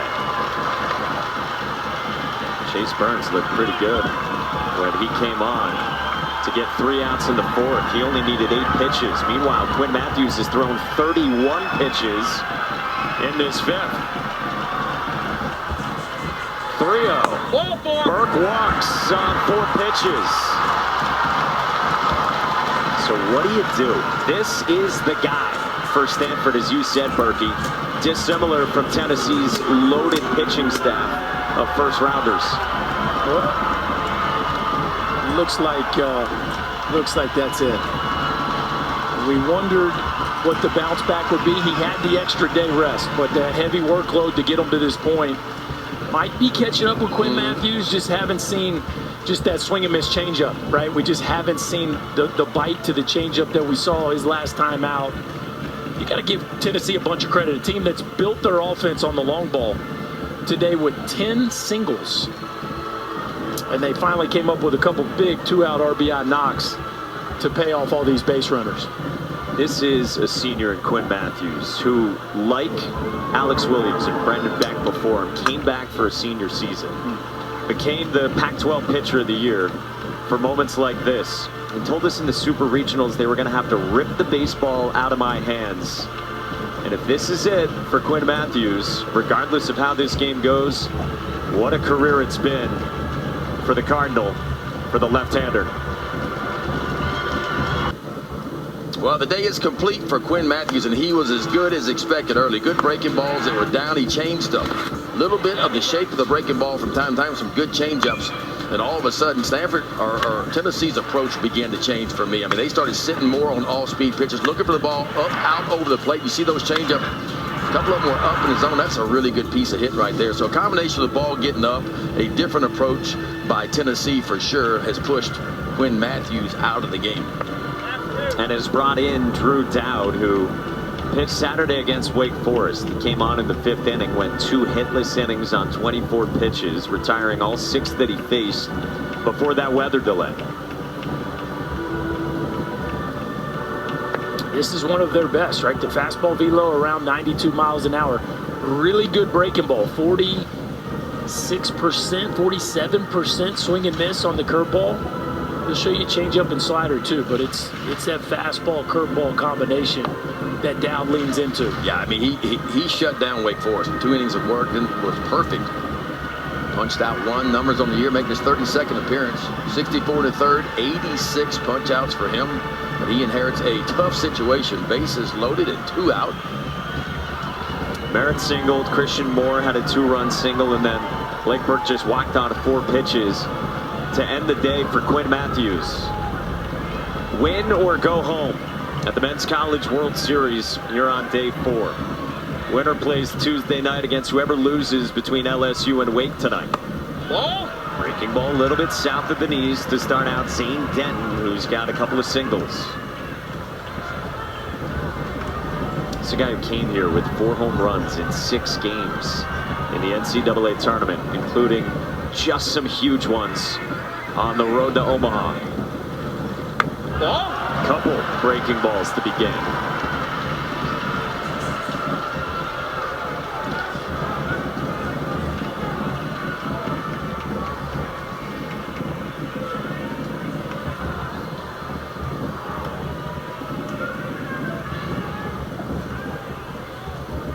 Dowd to Denton. Fastball in 93 for strike 1. Boy, it's a green light special right here for Zane Denton. Swinging it well. Already 2 rockets in this ball game. Bases loaded. Fastball count. Ball. Breaking ball misses outside. Now it's a fastball count. Is there such thing as a fastball count anymore? Yeah, it's a good call, but you could tell right there he was hunting one. He didn't even think about offering at that backdoor breaking. And that's a couple breaking balls that either one could have been called a strike, and neither one of them worked.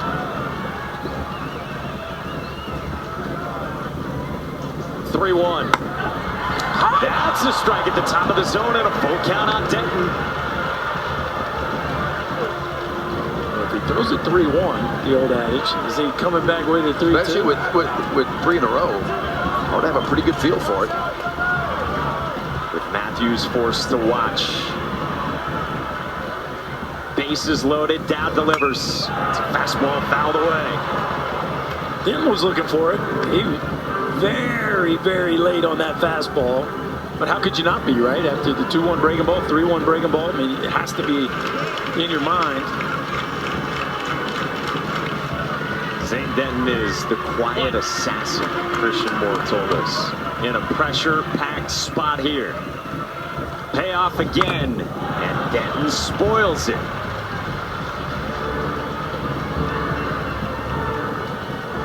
Well, Tennessee has put together some outstanding, some professional at-bats in this inning.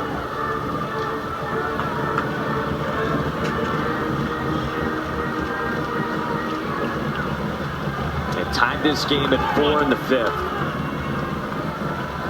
Loaded.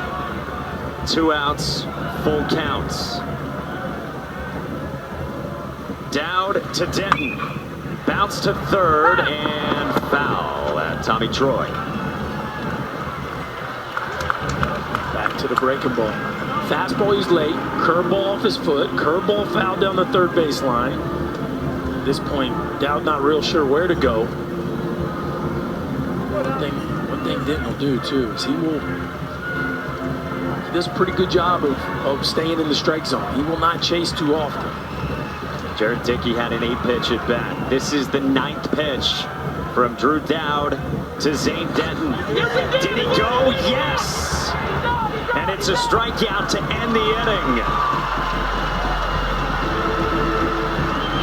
Tighter slider there, Ben. Not the big bender. That was the tighter slider. But Tennessee responds in a big way right when they needed it the most. A 4-spot highlighted by one of the best at-bats you'll ever see by Jared Dickey. Christian Moore pays it off.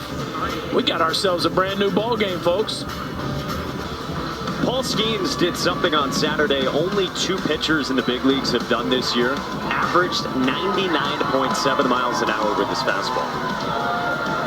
Yeah. Is that good? I mean, we looked on Pitch Savant, and going into that start, there's only one pitcher in baseball that was averaging even 98.5 on the year with the fastball. That's how different it is for Paul Skeens. But forget the velocity. I was impressed with the changeup, the ability to go to his 4th pitch in a big moment and just kind of ride that 4th pitch to what he did, 12 punch-outs. That game coming up, 7 Eastern, 6 local, right here on ESPN. LSU and Wake Forest. Ty Floyd against Josh Hartle. He's been one of the top arms in the country this year. And those are the only 2 teams that have been ranked number 1 this year, and also the only 2 undefeated in the NCAA tournaments. Tommy Troy here for Stanford, looking for a response. 2, 3, and 4 for the Cardinal. Beginning with the superstar third baseman for Stanford against Chase Burns. No swing from Troy, 2-1. Berkey, you said it's a big whiff rate on the slider for Burns. It's a big whiff rate on the mound and a very small whiff rate in the box. So another great matchup here for Tommy Troy. Slider to the edge.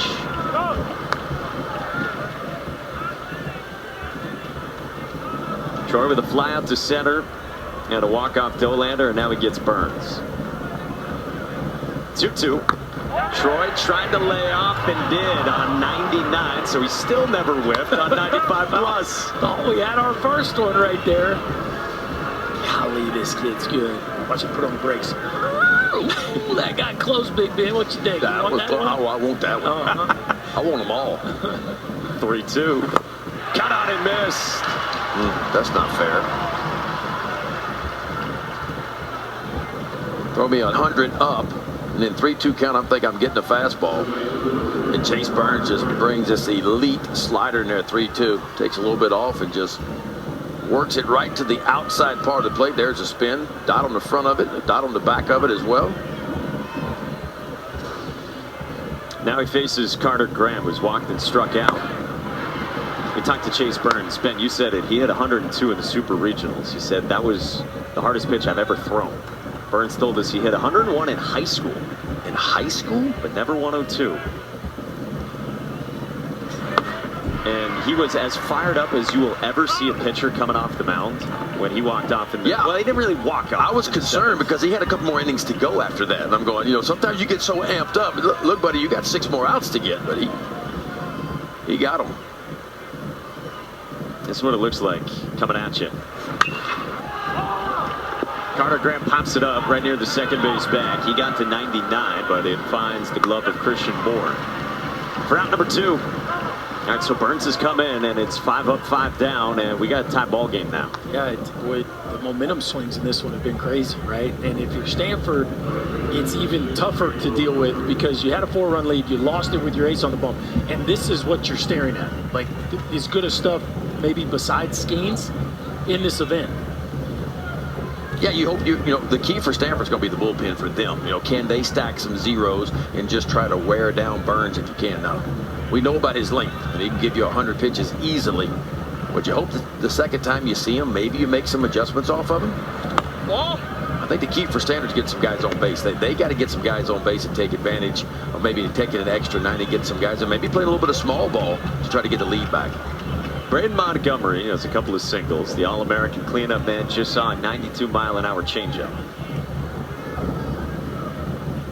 Now 1-0 for Burns. And a curveball. Wow, that'll let you know how much they respect the 2 at-bats Montgomery's put together in this ball game. Changeup, curveball. Those are not high on Burns' pitch priority list.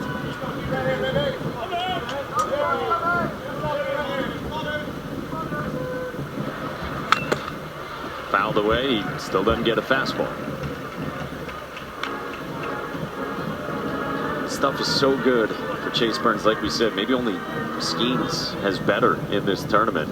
LSU's head coach Jay Johnson said back when they faced Tennessee, there were a couple at bats where it doesn't matter if Mike Trout is hitting. Now, Waltrip may have something to say about that, too. It's good University of Florida. Now, that stuff he had. That's some big-time stuff, too. Fastball, and that split finger, almost like a forkball is really what it is because of the lack of rotation that it has. Person Waldrop's got 37 strikeouts in 21 innings in the NCAA tournament. He's made himself a little bit of money these last 3 starts. Pulled foul, full count on Braden Montgomery. Just a little illustration of how few times Chase Burns has thrown those pitches. 35 and 36 coming into this start. Change-ups and curveballs. Like, very few. Wow. And that's how he started Braden Montgomery. Boy, Montgomery, what a bright future this man has. Up to 97 on the bump as well. Monster sophomore season. 3-2. Montgomery stays alive at that one. Clips of Cal Stark, the catcher.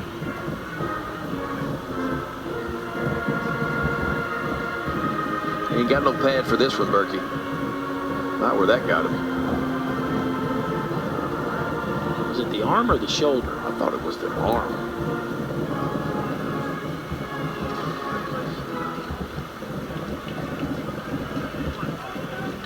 Oh, up top the shoulder. No protection. Shoulder, face mask. Caught a lot there. Gas at 101 up the ladder from Chase Burns. Come on now, Chase Burns. How about some high-octane stuff?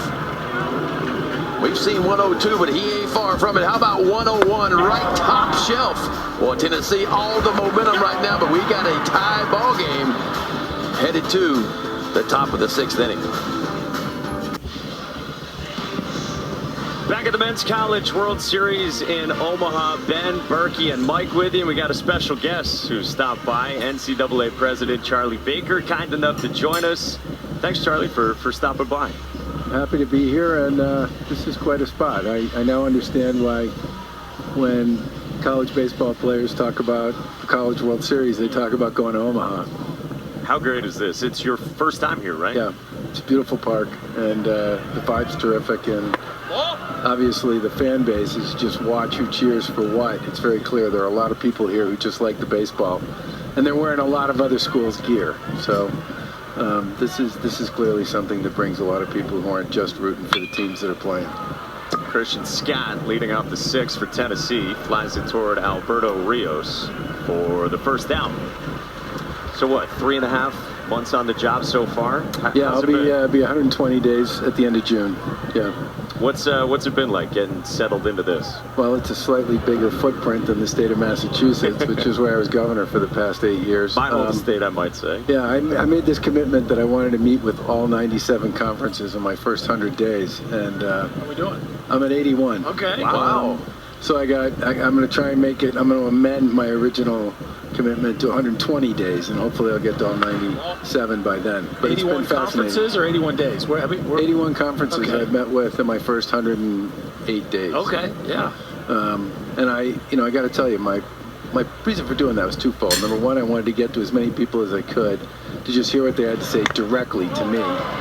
And the second was, I knew I would learn a lot, and both of those things have turned out to be true. What did you learn? What are you hearing from the different conference commissioners? Well, obviously, a lot of the folks had a lot to say about name, image, and likeness, NIL, and the fact that it would be really nice if the thing had some transparency and accountability about it. I heard that, by the way, from student athletes and families as much as I heard about it from schools. And we're certainly going to try and see if we can get that done with Congress. But we're also going to run the traps inside the NCAA's own process. I really do think there should be a clearinghouse. Everybody seems to think there should be some place you can go to find out what the deals are. I also think there should be some certification process for agents, because I've had too many kids and families tell me too many stories about, neighbor, friend, uncle, cousin, quote unquote, repping them, which is a problem. And there should be some kind of uniform financial standard contract, because we have that in every other industry you can think of.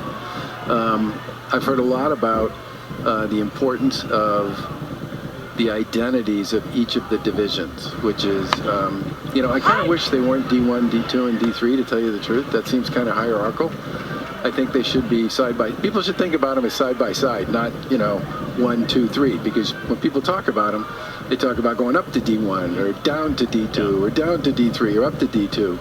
they're different, and they're serving a different kind of student athlete, and I would love to figure out some way to try to help those divisions understand and be recognized by their brand and what they're trying to accomplish on behalf of kids. I also think the social media stuff has just come up over and over and over, and I think it's going to get worse with sports betting. That's one of the reasons why we did a big sports betting study pretty early on in my term. We went out right after the March Madness tournament. We surveyed 5,000 kids between the ages of 18 and 22 to get a baseline, and guess what? They all bet. And you know, whether you live in a state where it's legal or not doesn't really matter. It's pretty easy to get around that. At this point, there's 35 states plus or minus that are where it's legal to begin with, and a lot of kids are betting on sports, college sports, and a lot of them are betting on the sports on their own campus, which I think creates huge issues for student athletes, just in terms of their interaction with their classmates and their schoolmates. And I'll tell you, a lot of kids have shown me stuff on their phones that's been said about them and to them when they make a mistake, they miss a shot, they throw a bet, they throw a wild pitch, they don't make the play, whatever it might be. You know, when I played, it wasn't like that. Yeah, and a lot of these kids, they're, what's going on inside their phone is real. And I think we need to sort of factor that in and figure out some way to help them deal with that stuff. And we got 2 outs here in the top of the 6th. Hunter Ensley, the batter. Cal Stark got hit by a pitch. Drew Dowd is working for Stanford on for his first full inning as we visit with NCAA President Charlie Baker here during a tie ball game in Omaha. Hunter Ensley had a sac fly in that 4-run 5th inning. And another hit batter for Tennessee to put 2 aboard. What have you heard as far as the portal goes when you go out and have conversations? Yeah. What are people saying about the transfer portal? Well, if you just got somebody through it, you love it. If you just lost somebody, you hate it. Too. It's funny how that works. Look, I think the portal, there's a couple things about the portal we need to remember. One is we have a lot of student athletes going into the portal who have a 5th and 6th year of eligibility. So, I mean, I can't tell you how many kids I've talked to who are seniors who are in the portal because they are going to play someplace else next year as a graduate student. We also have, the classes of 24 and 25 didn't actually get to visit the school they had to choose. I think a lot of the kids, if you look at the numbers of students, period, at colleges who've been transferring for the past few years, the numbers are really high. The student athlete numbers are actually lower as a percent of their total part of the population. But there's a lot of movement that I think is driven by the fact that you had 2 years where most kids didn't get a chance to visit a school before they had to choose where to go, which is complicated. And I do think for student athletes, this lack of any available real information about what's going on in NIL, other than the hearsay and the mythology and the misinformation that somebody feeds you, is a problem. In D1 last year, almost half the kids that went into the portal didn't land anywhere. And I'm convinced that they were pulled into it by somebody who was just collecting names and trying to see if they could land them somewhere. If you could validate or verify when somebody says you're worth X or I've done Y, I think that would make it a lot easier for families and student athletes to make good decisions instead of what for a lot of kids turned out to be bad ones. So yeah, the portal needs work, but I think there's a lot of noise in it at the moment that's due to COVID. And I also think the NIL, the lack of any kind of transparency in NIL is also making it worse.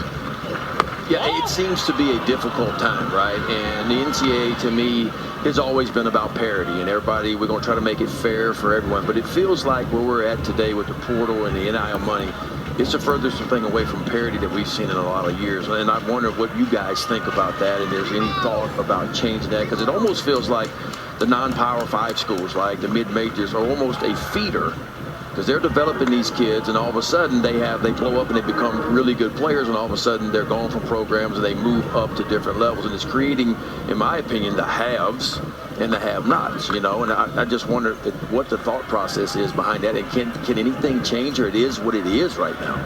Well, I think it is what it is right now. And the question is, if you created a transparent NIL system that had real rules and a real framework, which it doesn't have now. Like a cap kind of? You think about maybe a cap or I don't think you can do a cap, but you can certainly get to the point where somebody's got to put the deal that they signed into the public domain and own it. And that would also give a lot of people the ability, because everybody's living on mythology at this point. I talk to coaches all the time who say, I got to re-recruit my class. But I have no idea if any of the stuff that's being said to my players, my student athletes, is true or not. It's just what they're being told. That's what I feel for the coaches, and you talk to a lot of coaches, and that's what they say. I'm trying, not only am I recruiting into the NIL, I'm recruiting my upcoming class, but I'm trying to keep the kids that I have from leaving too, and it's the most difficult time, I think, for me, for starting coach, for head coaches right now is the world that they're living in right now. But I think, first of all, I think part of it is there's a lot of COVID floating around in there too. Don't forget about all those kids who probably didn't make the right choice because they didn't get to go to campus. They didn't get to do a lot of them just had a really crummy experience the first year or two. I think that's got to process through the system. But I really do think we got to put some parameters. And when I say parameters, I mean like publicly available information around what's real and what's not in NIL in place. And I do think that will take some of the gas off the fire. Charlie, thank you so much for stopping by. Nice to see you guys. Enjoyed it. Appreciate it. Take care. Thank you. NCAA President Charlie Baker, kind enough to stop by. Tennessee leads 2. Tennessee almost took the lead, but left 2 with Jared Dickey, their best overall hitter, at the plate there in the 6th. And now Stanford, just moments ago between half innings here, facing elimination, a spot they're so comfortable in. Hearing it from their head coach, David Esker, as this game gets late. I think he's feeling what we felt last half inning, which there can be a little bit of resignation when you see how nasty the stuff is of Chase Burns. And I think he's imploring to his dudes, like, guys, we got to hang in here. First of all, there's a ton of game left, right? And it's not like Chase Burns hasn't been had. Now, recently, a little different. It's been a little different, but you got to fire your dudes up and make them believe, right? And I think the message could have been, hey, we just took their best punch. Like, we just took their knockout punch, and we're still here. It's a tie ball game. Now it's time to go to work. You almost have to remind them it's tied because it kind of doesn't feel like it. Yep. It is. It's 4-4 in the bottom of the 6th. Our thanks again to NCAA President Charlie Baker for swinging by the booth. Alberto Rios tags this on the line, but foul loudly. Conference Player of the Year, who had an RBI double in the 1st, out of the 5 spot leading off for Stanford. See 105 off the bat. It's amazing how good Stanford has been in elimination games, especially pre-Omaha in recent years. Rios pops it foul. You look at their home ballpark, Sunken Diamond, out at Stanford. Going back to 2019, the Cardinal has won 14 straight must-win games on their home field in postseason play. David Esker said a couple of days ago they don't want to give that jersey up. Burns 1-2 to Rios is lined into left field, a base hit. Alberto Rios is the first to reach off Burns, Danny. Yeah, well, while Stanford had their meeting during the last half inning for Tennessee, Chase Burns, Seth Halverson are talking in the dugout. Seth is showing Chase his changeup grip with a ball, and they're talking it over. And actually, I talked to Tony Vitello, and I asked him last half, what was the difference for your guys at the plate? He said, Chase Burns, that guy right there, he makes our dugout loose, our lineup loose. It's that guy. He's the difference maker, guys. What are we going to do, come up with a new pitch? Throws 101 and wipe out slider. Hey, if you get a chance, fish one of these in there. Starts out with gas in 98 to Malcolm Moore, the freshman catcher, with a fly out to left and a comebacker back in the 3rd. We talk about the process with which Moore has to go through to get ready to hit. You better speed that process up here a little bit against Mr. Burns.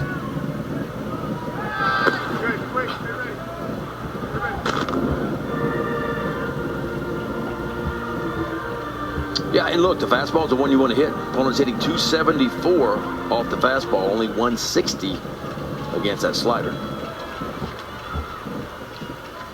I don't know how they're hitting that high off of that fastball. The 0-1.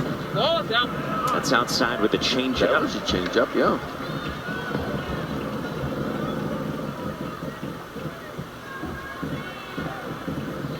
David Esker barking the signs out from the dugout.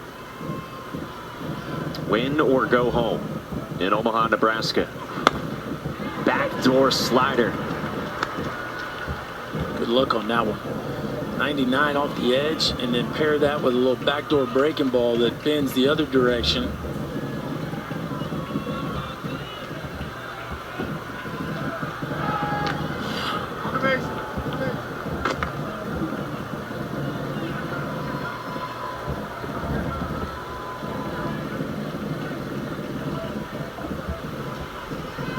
Five of the first 6 games here decided by 1 run. We're tied in the 6th. The 1-2 sails, and Cal Stark stabs that somehow. Whew. The old snow cone right there, Ben. It almost looked like he caught it behind him.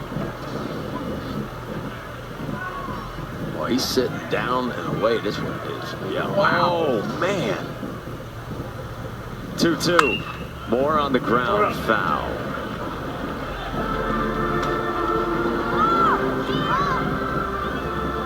It's the luxury that Tennessee has with its pitching. Tony Vitello said it to us this morning. He said, really, other than Wake Forest, whose pitching staff is best positioned to win 4 games? Tied with Stanford. Burns 2-2. Another changeup. Whatever Halvey taught him in there, he's digging. He's doing it. As a reliever, Chase Burns has had a 2.19 ERA coming into this one. 36 Ks in 24+ innings.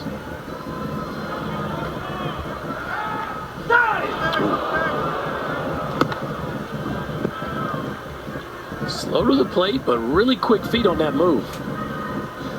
Making sure Rios doesn't get jumpy over there. 2-2.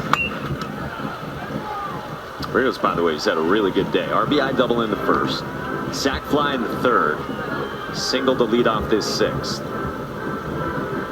Playing like the Pac-12 Player of the Year. A couple ribbies.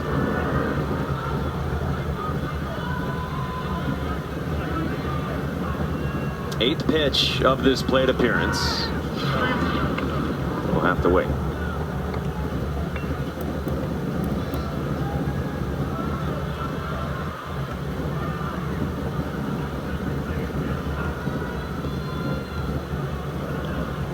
Moore waits on a 2-2 and strikes out. Breaking ball from Chase Burns, and he's punched out 4. NBA Draft is Thursday night at 8 Eastern, live in Brooklyn, with the Spurs holding the first pick, and you don't want to miss it. Thursday night at 8 Eastern on ABC, ESPN, ESPN Radio, and the ESPN app, with coverage starting at 7:30 here on ESPN, right after SportsCenter. You got Victor, Scoot, and Brandon Miller expected to go top 3. Drew Bowser fouls off the first one he sees from Burns.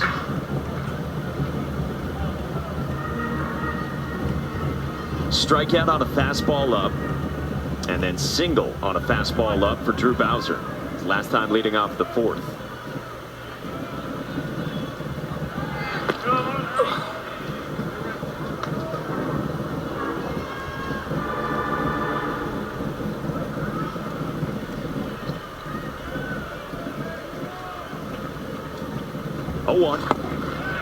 A high strike.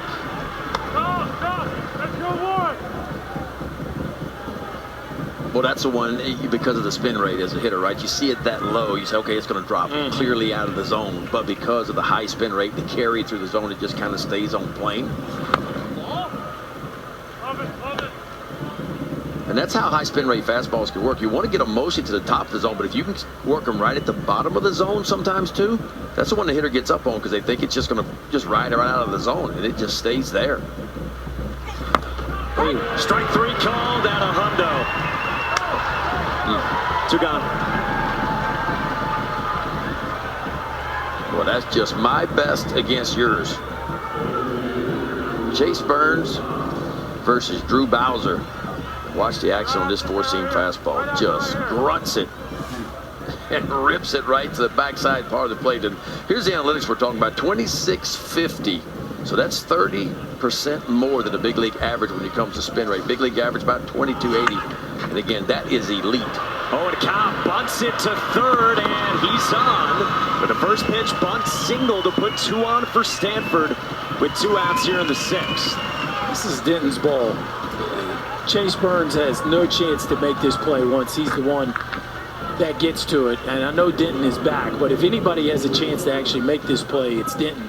You like Cobb trying to take advantage of it, but this is where the big right-hander needs to get out of the way, let third baseman play third base. That is just such a hard play, running away from first base to try to change your momentum and get rid of that ball quickly. Nice job there by Cobb. Little 2-out base hit bunt. We don't see that a whole lot anymore. So 2 on to the 9th spot for Timo Becerra in only his 11th start of the season. This guy was essentially their 3rd-string shortstop. Trevor Haskins was set to start the year. Got diagnosed with mono early on. And so Owen Cobb, who just dropped down that bunt single, had been the shortstop essentially all year for David Esker. Until some throwing issues for Cobb, forced to change. And Becerra has hit. Lines it to left at Dickey, who makes the catch. And the inning is over. Tennessee and Stanford both strand 2 in their halves of the 6th. Chase Burns for the balls as we go to the 7th. Of this event on this calendar, this time of the year, every year. But this event coming in felt like this season it had a chance to be unlike any other. And it has not disappointed so far with the teams, the players we have here, and then the games we've had as well. And here we are, 4-4 in the 7th. I mean, you kidding me? Like, man, it just keeps delivering. 5 out of 6 one-run games. How about that? There it is. First time in men's College World Series history. Now again, new pitcher comes on for Stanford in the 7th in this tie ball game. It's the freshman righty, the big-bodied Matt Scott from Connecticut. 6'7", 231. 5-4, 46 ERA, 66 and 2/3, 62 punch-outs. Fastball is going to be anywhere from 91 up to 95. Good slider and a changeup. Slider's probably his best pitch. Swing and miss about 30% of the time. Boy, and how about Drew Dow? Drew Dow was good both of his outings in the College World Series. That did not allow a hit. He did hit 2 balls during the last inning, and after 27 pitches, he comes out with a couple of righties here, 4 and 5, and the balls line up beginning with Griffin Merritt, singled his last time to the pull side.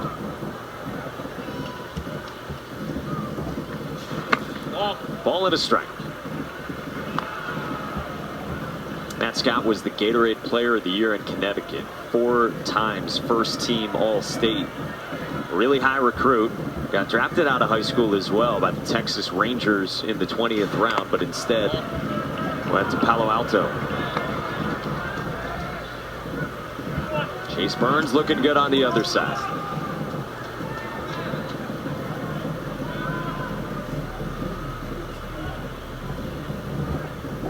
Scott's 2-1. This is where it gets a little interesting for this Stanford bullpen, right? As high up as the ceiling is for Scott, the results have been pretty mixed in the postseason. And, you know, at the 7 innings, it's been 8 hits, 6 walks, right? He's dealt with a ton of traffic here in the postseason.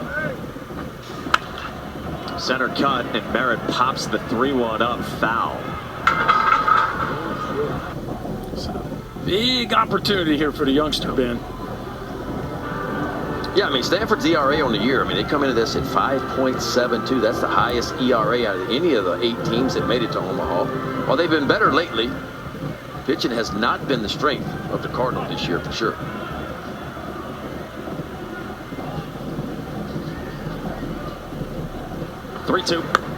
Misses. And Griffin Merritt works a leadoff walk here in the 7th for Tennessee. So David Esker immediately comes out.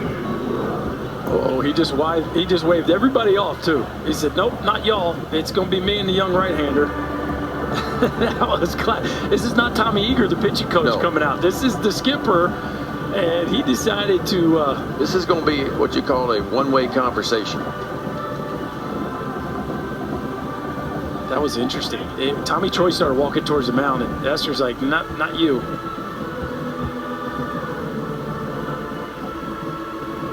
That's a bobblehead of yes, sir, from Matt Scott.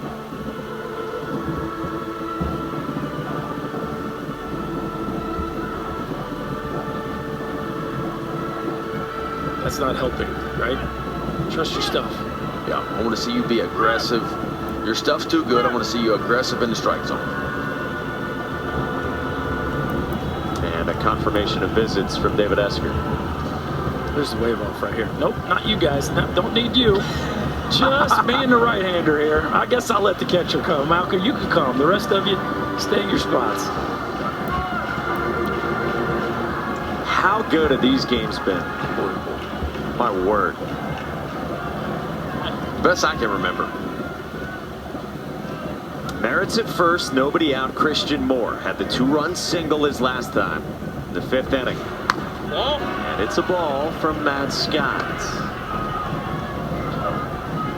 There's action in the pen, and things have looked so different the last few weeks for the Cardinal in terms of how they're handling their pitching. David Esker said to us today, we've integrated a lot of our starters as relievers here in the NCAA tournament. Well, that's what happens right there, man. That ball's probably a strike, and Esker cannot believe it. But when you throw a lot of balls, and you get a marginal pitch, umpires used to saying ball versus strike. Dave Esker just said, Brandon, where was that? 2-0. Moore cuts through a heater. Well, we said it from the jump. Brandon Cooper has a tight zone, and he has been true to that zone essentially throughout the course of the ball game. That ball was, probably on the edge, maybe a touch off, but this is not a new development with Brandon Cooper's zone. He's been very consistent throughout this ball game. 2-1. A couple of good fastballs to the glove side. Christian Moore just a touch target. He loves using that right center gap, loves hitting the ball the other way, and a couple fastballs in a row there where he had opportunities, and he just not quite there with the barrel. But you get the feeling that Scott's fastball playing better than what it's showing, right? At 6'7", probably with his extension 93, he's probably playing more like 95. 2-2. Down. And a full count. Christian Moore going to the Jared Dickey no stride here with 2 strikes. Seeing a few of the Tennessee hitters doing that here today. Still using their lower half to load, but the front foot is not disengaging from the ground. Watch this lead foot here from Christian Moore. He's just going to rock back into that right side. On a line to center. Eddie Park is there for out number 1. You talk about the approach from Vols hitters today. This puts it into context. Quinn Matthews, we came in talking about his changeup, and you were raving about it. In that last start, the complete game in the Super Regionals, Quinn Matthews got 21 whiffs, swings and misses on his changeup. Today, Tennessee just 1 whiff on that change. Yeah, I just don't think the changeup had the typical action. And look, something probably got to do with 156 his last time out and 336 pitches the last 10 days. Probably had a little bit something to do with that. I thought the speed was good. He didn't slow his body down, but it just didn't have the shape and the action, the fade away that it typically does. But also credit Tennessee, because I'm telling you what, they had some really good at-bats too. Was able to get down, a couple of them got down 0-2, and they're able to fight it back to 3-2, even some base hits. Blakeberg, the batter, has been on twice. Lines this one to left, down the line, and it's a fair ball into the corner. Merritt to third, and he stops there on a ringing opposite field double for Blakeberg.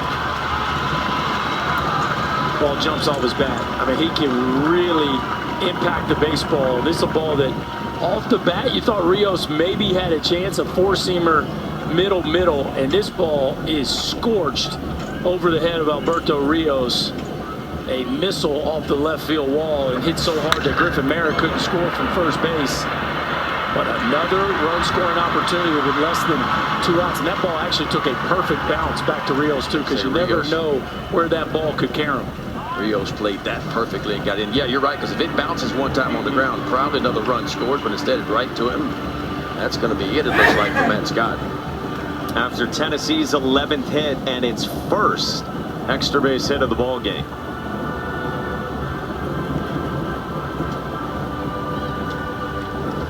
Matt Scott, the freshman, exits after 3 batters. The experienced Brant Pantzer will enter in Omaha in this elimination game with 2 aboard for Tennessee. This game tied at 4. 1 o'clock Eastern time, right here on ESPN. From Omaha, Nebraska at the Men's College World Series in this 7th inning. We right now are in bracket 2. Wake and LSU, like we said tonight, and Stanford and Tennessee fighting to extend their seasons. The winner of this one plays Tuesday night against whoever loses between the Tigers and the Demon Deeks. Brant Pantzer comes on. He's thrown a lot of innings for the Stanford team this year. Yeah, 5 saves on the year, making his 32nd appearance. 44 2/3. More hits and innings pitched, but 42 punch-outs, 15 walks. Pretty good strikeout to walk ratio. Fastball is going to average right about 90, so he'll be 88 to 92. Breaking ball to change up as well. He comes in with 2nd and 3rd, and Zane Denton, the batter. This is with a breaking ball down. Denton's actually a click better from the left side than the right side. Not huge difference with his splits, but this is his more dangerous side. 1-0. Denton lines it towards short at Timo Becerra, who gets the out, and Tennessee leads. Griffin Merritt scores from 3rd, and it's 5-4 balls into 7th. That's all you need to do, right? I mean, you see the middle infield. The middle infield's pushed back. You want to get a base hit. If it gets through, you get 2, but you did a routine ground ball up the middle. That would net a run, and Tennessee has the lead now, 5-4. Tennessee offense has been impressive today with their professional at-bats and the ability to manufacture offense with just 1 extra base hit. Like that's not really the narrative around this team offensively. They've done a nice job without having to hit the ball at the ballpark. Now Christian Scott. They've done it with these conditions too. Like that's part of all the singles. We've seen shifting wind throughout the first few days here, but today definitively it's been playing in really from the first few balls off the bat. Warm day, southerly wind. This is what you get here at the Chuck. Like when it's really warm, it pretty much blows dead end. Sometimes a touch across. 0-1 to Scott. Fades outside. It's amazing how baseball will make you such an expert on wind and precipitation. You just got to check it, especially with the stakes so high here at the Men's College World Series. Panthers 1-1. Outside again. Brant Pantzer's been really good in the NCAA tournament and has not given up a run so far. Came in with 2 inherited runners here in the 7th.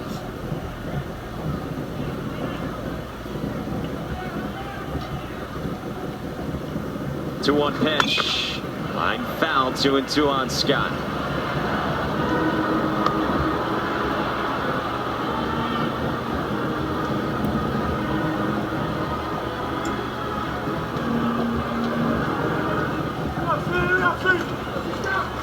Stanford's got the top of the lineup coming in the next half inning against Chase Burns, who's been entrusted with this game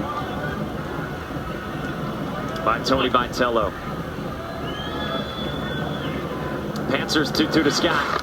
He's down and goes through the wickets. Burke to the plate, and he scores. 6-4 balls.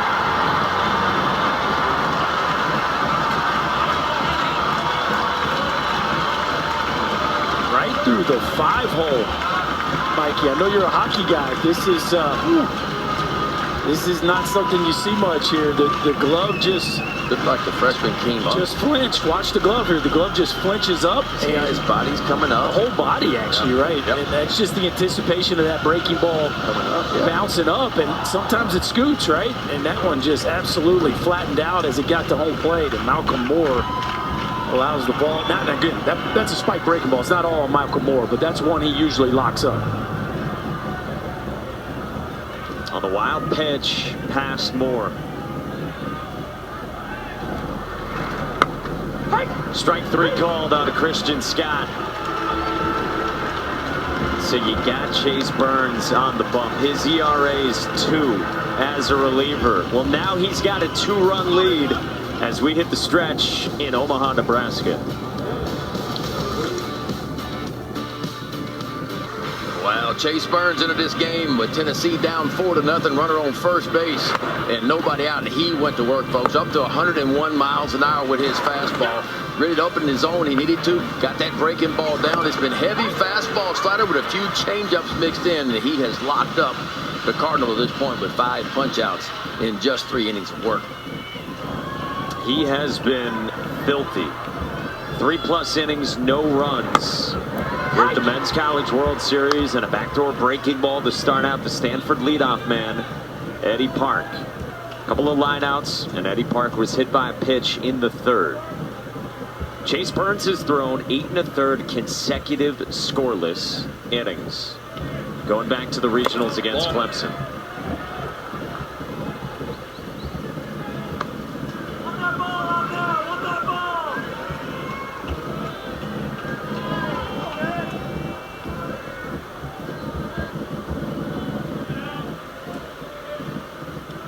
The 1-1. This is hit hard to second, right at Christian Moore. 1 away in the home half of the 7th. Well, Tommy Troy, we shined the spotlight on him at the outset. And with Stanford now trailing by 2 and trailing for the first time in this game, can he be the one to start something for the Cardinal? They need him to. You know, you figure with them trailing, if it stays like this, this would be maybe get one more at bat from him, right? But at this point in the ball game against an arm like this, you need your stars to show up. He's put together some quality ABs all game long, but Burns did get him on that 3-2 breaking ball his last at bat. After Troy had ran it full and got that slider at 90 miles an hour. The 1-0. Anything turn like that ought to have a blinker on it. I mean, that's as hard a right to left as you'll get. You hit that one, Berkey? No. I try really hard to not swing at it, but you're not hitting. Look at that. Oh, we're getting readings of 2,900 RPMs on the breaking ball. Like it is elite spin, and it's not accidentally taking that nosedive left turn at the plate. That thing is big league slider, what, 2,400? And he's got 2,800 on it? Maui Ahuna collects and throws out Troy. Chase Burns keeps on rolling.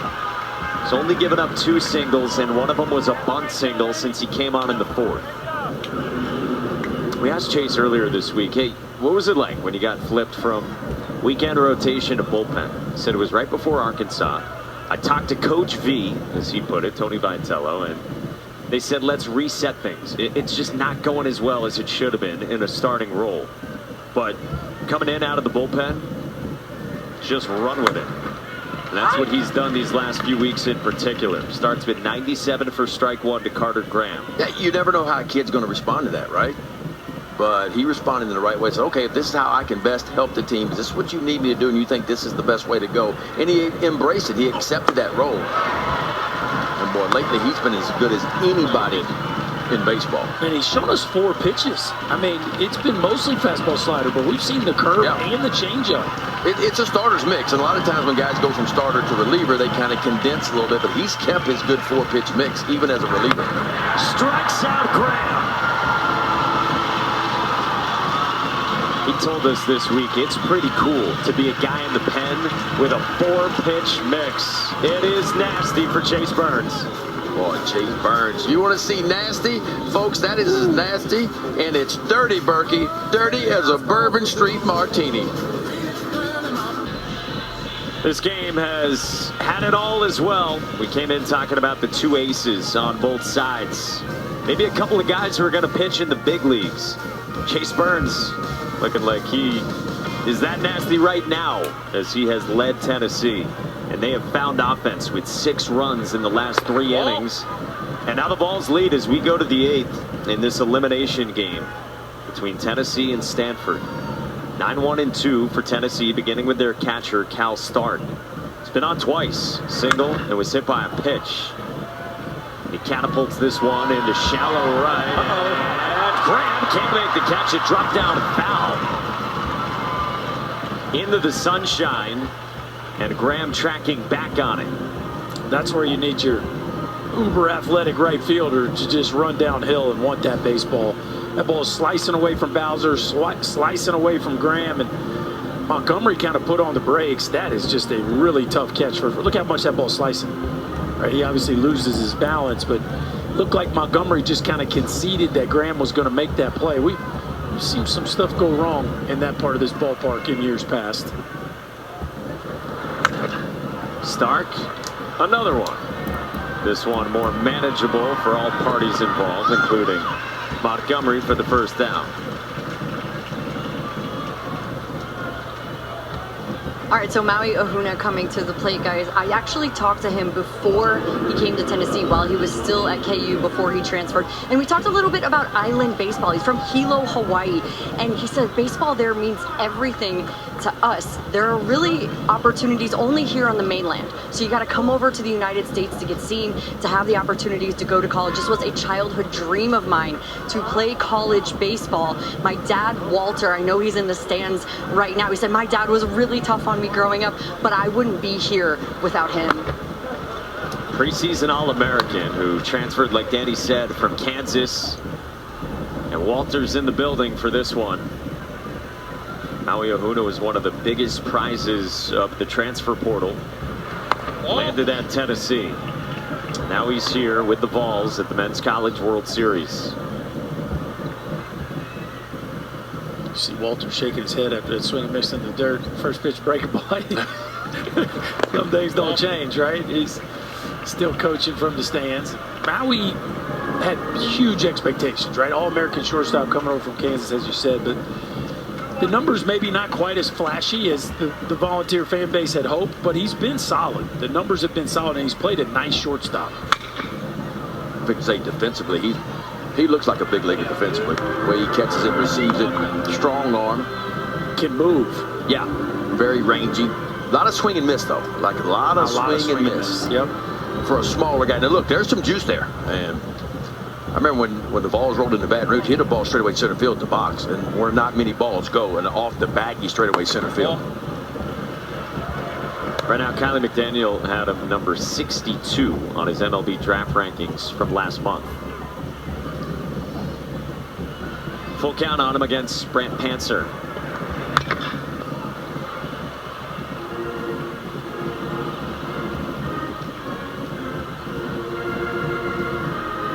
One of the biggest difference between the Big 12 day in and day out, the SEC day in and day out, is the velocity. Maui's probably biggest area of struggle this year has been against the higher end velos, 95 plus. The bat path is kind of low to high, and so he's been exposed on some of those fastballs up and around the belt.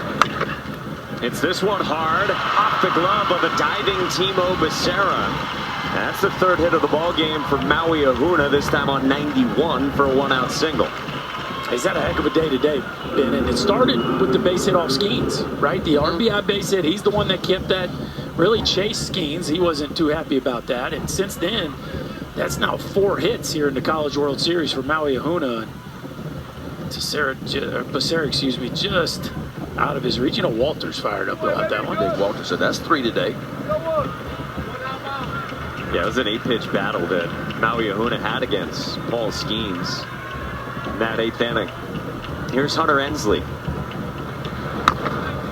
Strike 1. Tennessee looking to add on.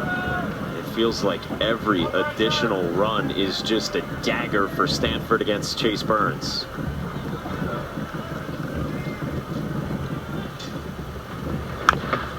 Nothing at 2.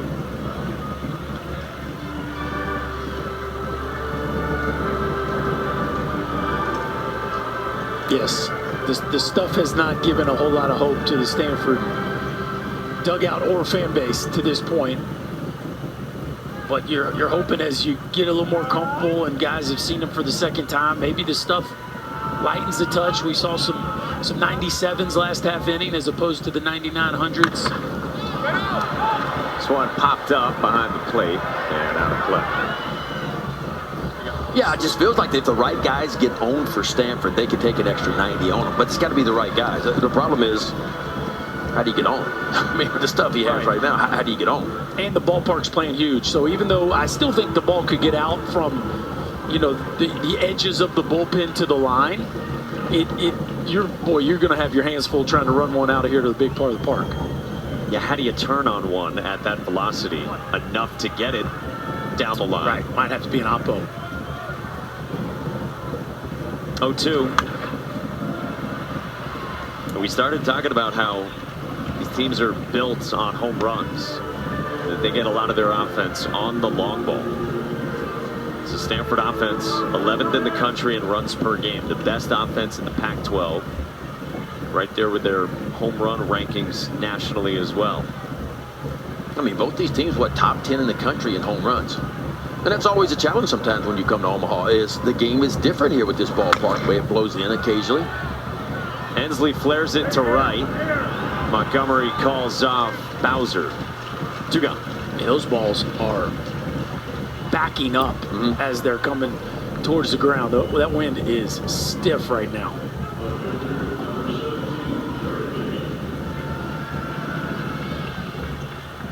On a warm one in Omaha.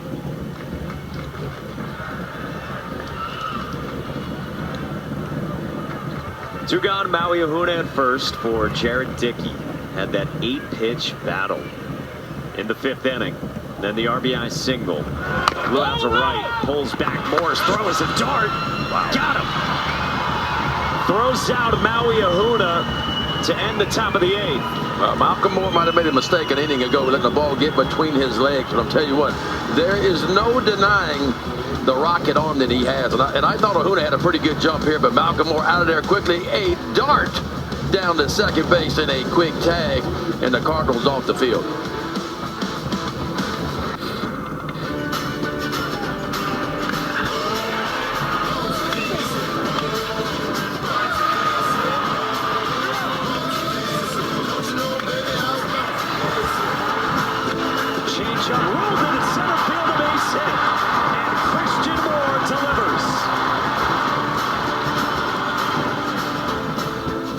He tied it, and now Tennessee leads it as we go to the bottom of the 8th inning.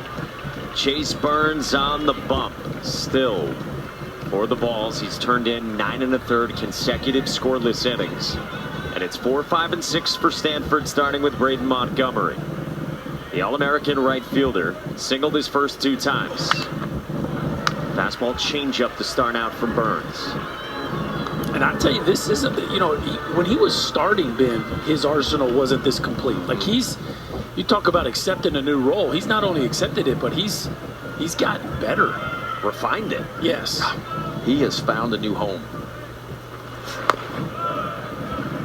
And yet it's a luxury that it's not just true bullpen either. Like it's length out of the bullpen. And I don't think this home will last long for him, because if he's going to keep showing you 4 pitches for strikes, yeah, you got to be a starter. That's right.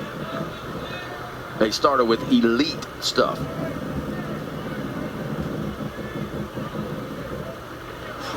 That's a real curve. Montgomery went around on it, and Stark caps the K.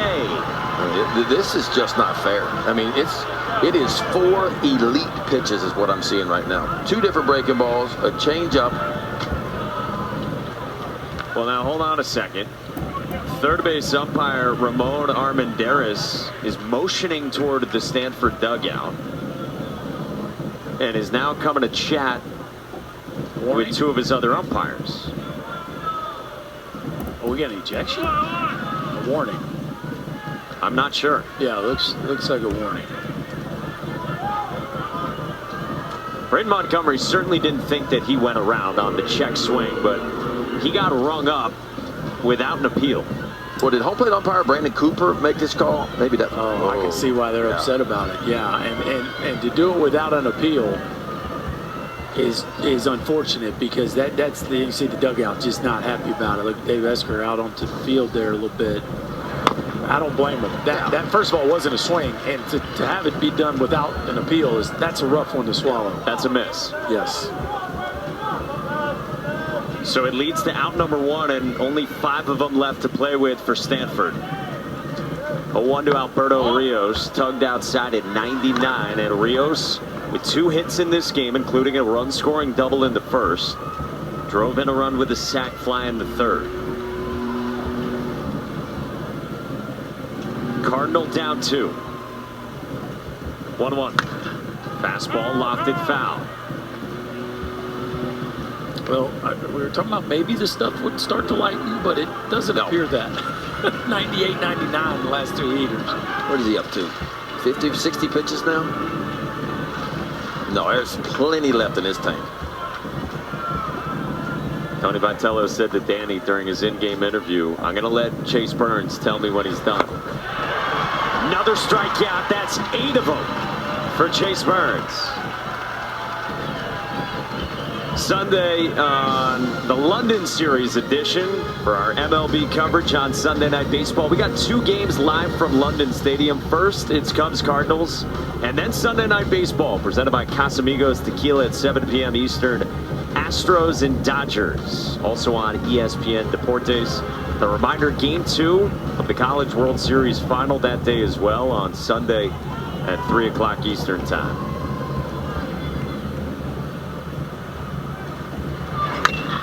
Malcolm Moore lines 1 to right, and it's right at Christian Scott, who hangs on to it.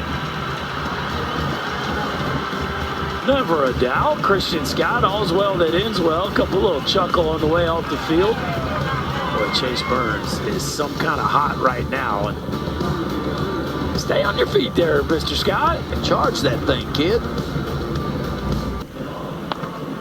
5 shutout innings in an elimination game for Chase Burns, the hard-throwing 4-pitch mix reliever, Ben McDonald. Yeah, came in the 4th inning, and it has been lights out. That cutter, if you want to call it a slider, it could be a slider, but check out 2980. That's 25% more than the big league average when it comes to spin rate, and 10 inches more of vertical drop as well. I mean, Paul Skeens has got a good slider, but this one's right there with it, or maybe better, firmer. He's been that good, and his offense woke up in the 5th inning with a 4 spot, then grabbed the lead with 2 in the 7th. Jared Dickey was at the plate when Maui Ahuna was caught stealing in the 8th. And he leads off this 9th inning here in Omaha. 3, 4, and 5 against Stanford reliever Brant Panzer. Stung to right by Dickey.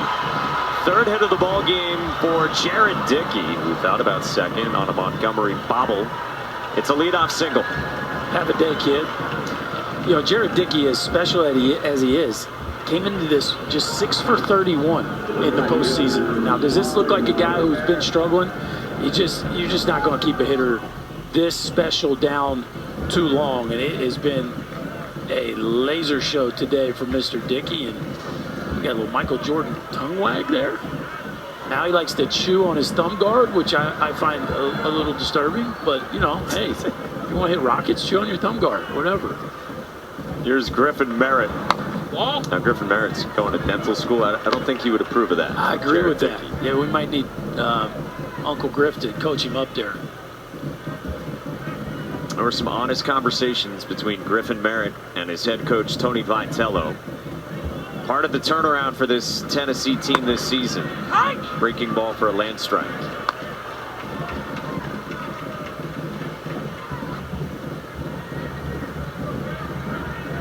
Nick Dugan was one of the heroes of the regional for Stanford, fending off elimination. He's working. Panzer's 28th pitch misses.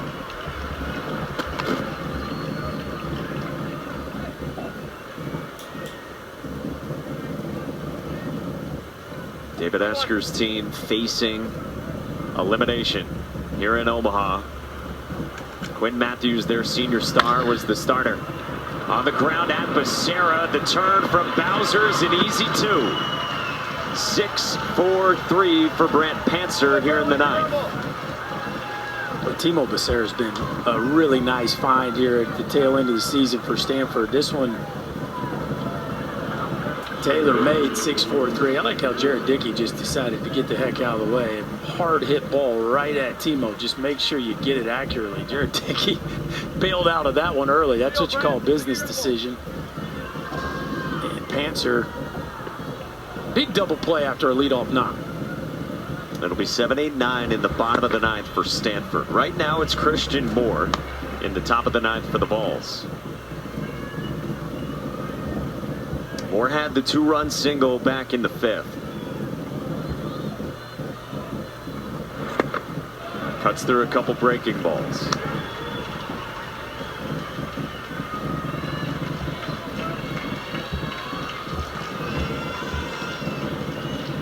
Pantzer ready and waiting for an 0-2. Spun another.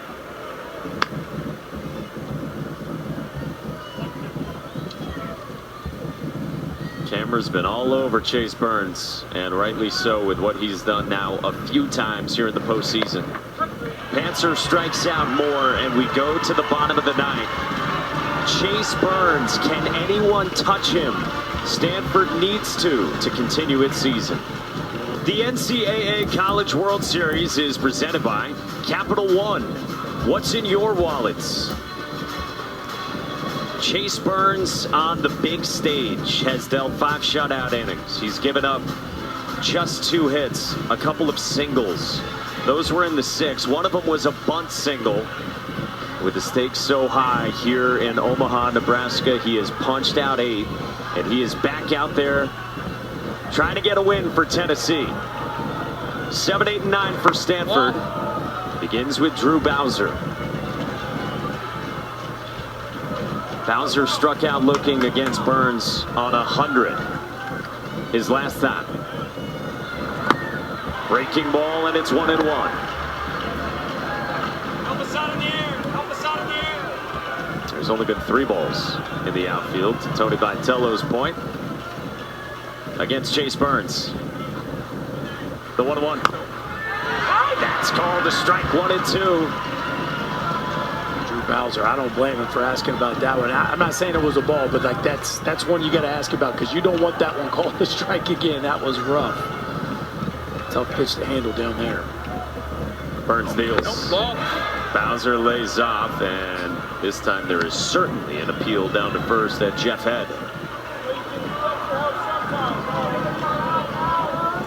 Stanford's been here 3 years in a row, but at this field, just 1 in 5. The offense has been held quiet in those 5 losses here at Charles Schwab Fields. No swing again from Bowser. And now Bowser's telling Tony Vitello to get back in the Tennessee dugout. Tony Vitello came out of the dugout to bark at Jeff Head.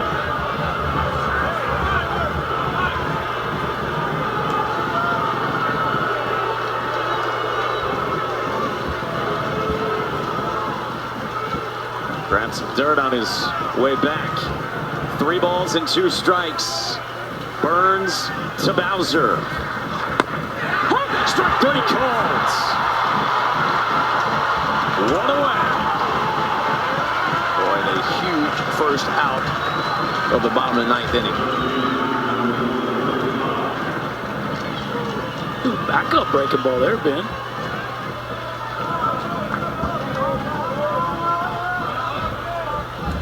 Yeah, that's one of the few that he's thrown that have not had the really good action. But 3-2 looking fastball, and just kind of backs it up in there on the inside part. Last place you're expecting it as a hitter.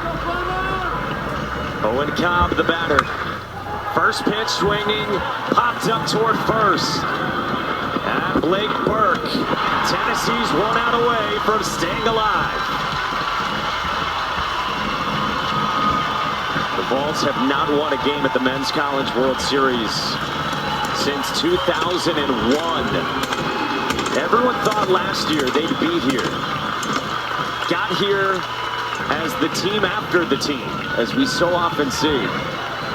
And after facing the best pitcher in America on Saturday night in their first game, they're trying to start doing it the hard way with a win here today. 1 out from it, and Timo Becerra is the last hope for Stanford against Chase Burns. Ball 1 to start out.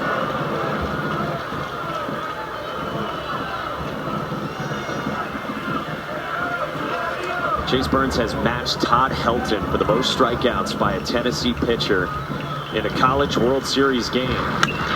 This is in the air toward left center at Hunter Ensley. Chase Burns was brilliant. Tennessee stays alive.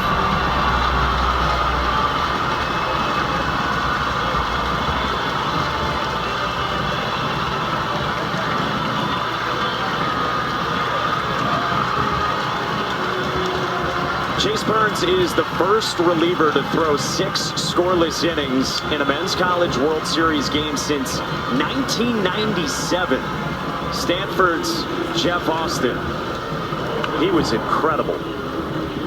Yeah, brilliant, incredible, dominant, filthy. What else you got, Ben? Dirty. All those things. Yeah, I mean, and look, Tony Vitello didn't pull any punches in the meeting this morning. He said, it's going to be Dolander, and then I'm coming with Burns. I'm coming with my best. And that's exactly what we saw today. And it worked out perfectly. I mean, not the start for Tennessee, obviously, but Tennessee impressed me.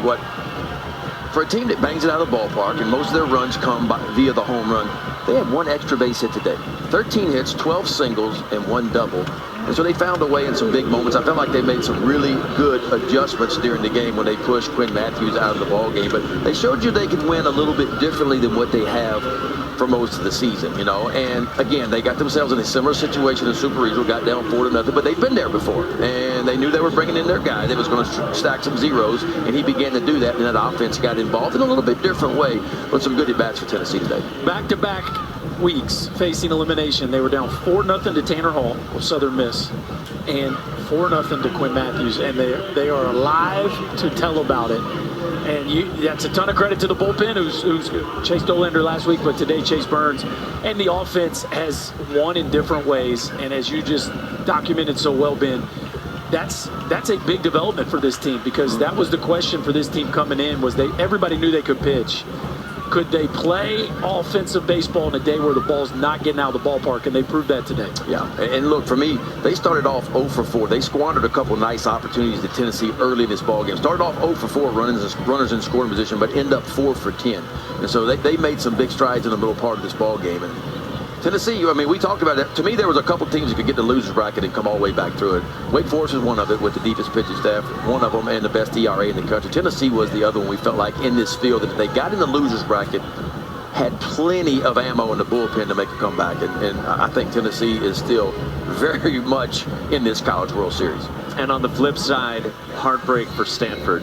Getting here for a 3rd straight year, and you think about Quinn Matthews, who made a decision to turn down professional baseball and turn down the most pitching acclaimed Major League Baseball organization, perhaps, or right up there in the Tampa Bay Rays, and instead returned for a senior year because he said he wanted to lead that staff like guys before him had done.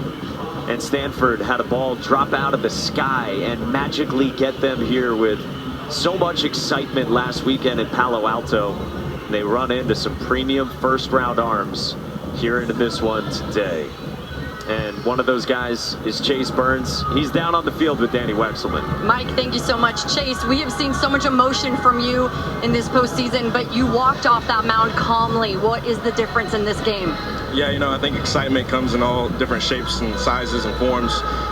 You know, inside I'm really excited, but, you know, I had to keep that energy balled up a little bit. You know, job's not done yet, so I'm excited.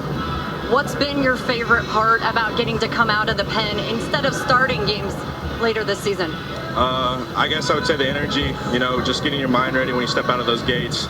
You know, today, you know, I knew I had to go a little bit longer, so, you know, I had to ball up that energy and use it towards, you know, doing my job. Your team's first win here at the College World Series since 2001, and for you guys, you had to come back. How deep is this team? How big of a run can you make? yeah, you know, this team can be really special. You know, we could turn it on. You know, we have to leave it on for us to make it far in this tournament. You told me in high school that if you were facing yourself in the box, you would be scared. What would you say to yourself now in the box facing yourself? I'd probably still be scared. I don't like the balls coming at me, so yeah, I'd probably strike out, honestly. Hey, Berkey in our booth wants to know about your curveball and your changeup. We saw you talking to Seth Halverson in the dugout about his changeup. Yeah, you know, this staff is so deep with different pitches. You know, every guy in this dugout has like different specialty, and I know one of his is his changeup. You know, against that good lineup, you know, I know how to use all 4 of my pitches today. So, you know, just ask him a little, you know, tip or trick just to get my changeup a little bit better, and he really did help me. So, you know, that's all I was doing. And how about that curveball? How have you developed that, and what was it doing for you today? Yeah, you know, it was setting up different pitches. You know, when you see the slider that comes in, you know, 88, 89, real hard. But when I can bring in the curveball, it's a little bit slower and goes more down. You know, it can open up a lot of different pitches for me. What's the rest of the day look like for you guys?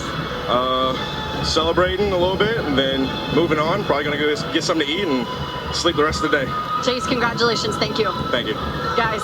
Yeah, I mean, well, he earned it. And Tennessee gets its first win here at the Men's College World Series in 22 years. Mr. Chris Burke, they get the job done. And now Chase Burns can go celebrate with his teammates. This guy was incredible. Our Capital One rewarding performance. He's the first reliever here to go 9 strikeouts, no walks as a reliever at the College World Series since 1969. He was sick.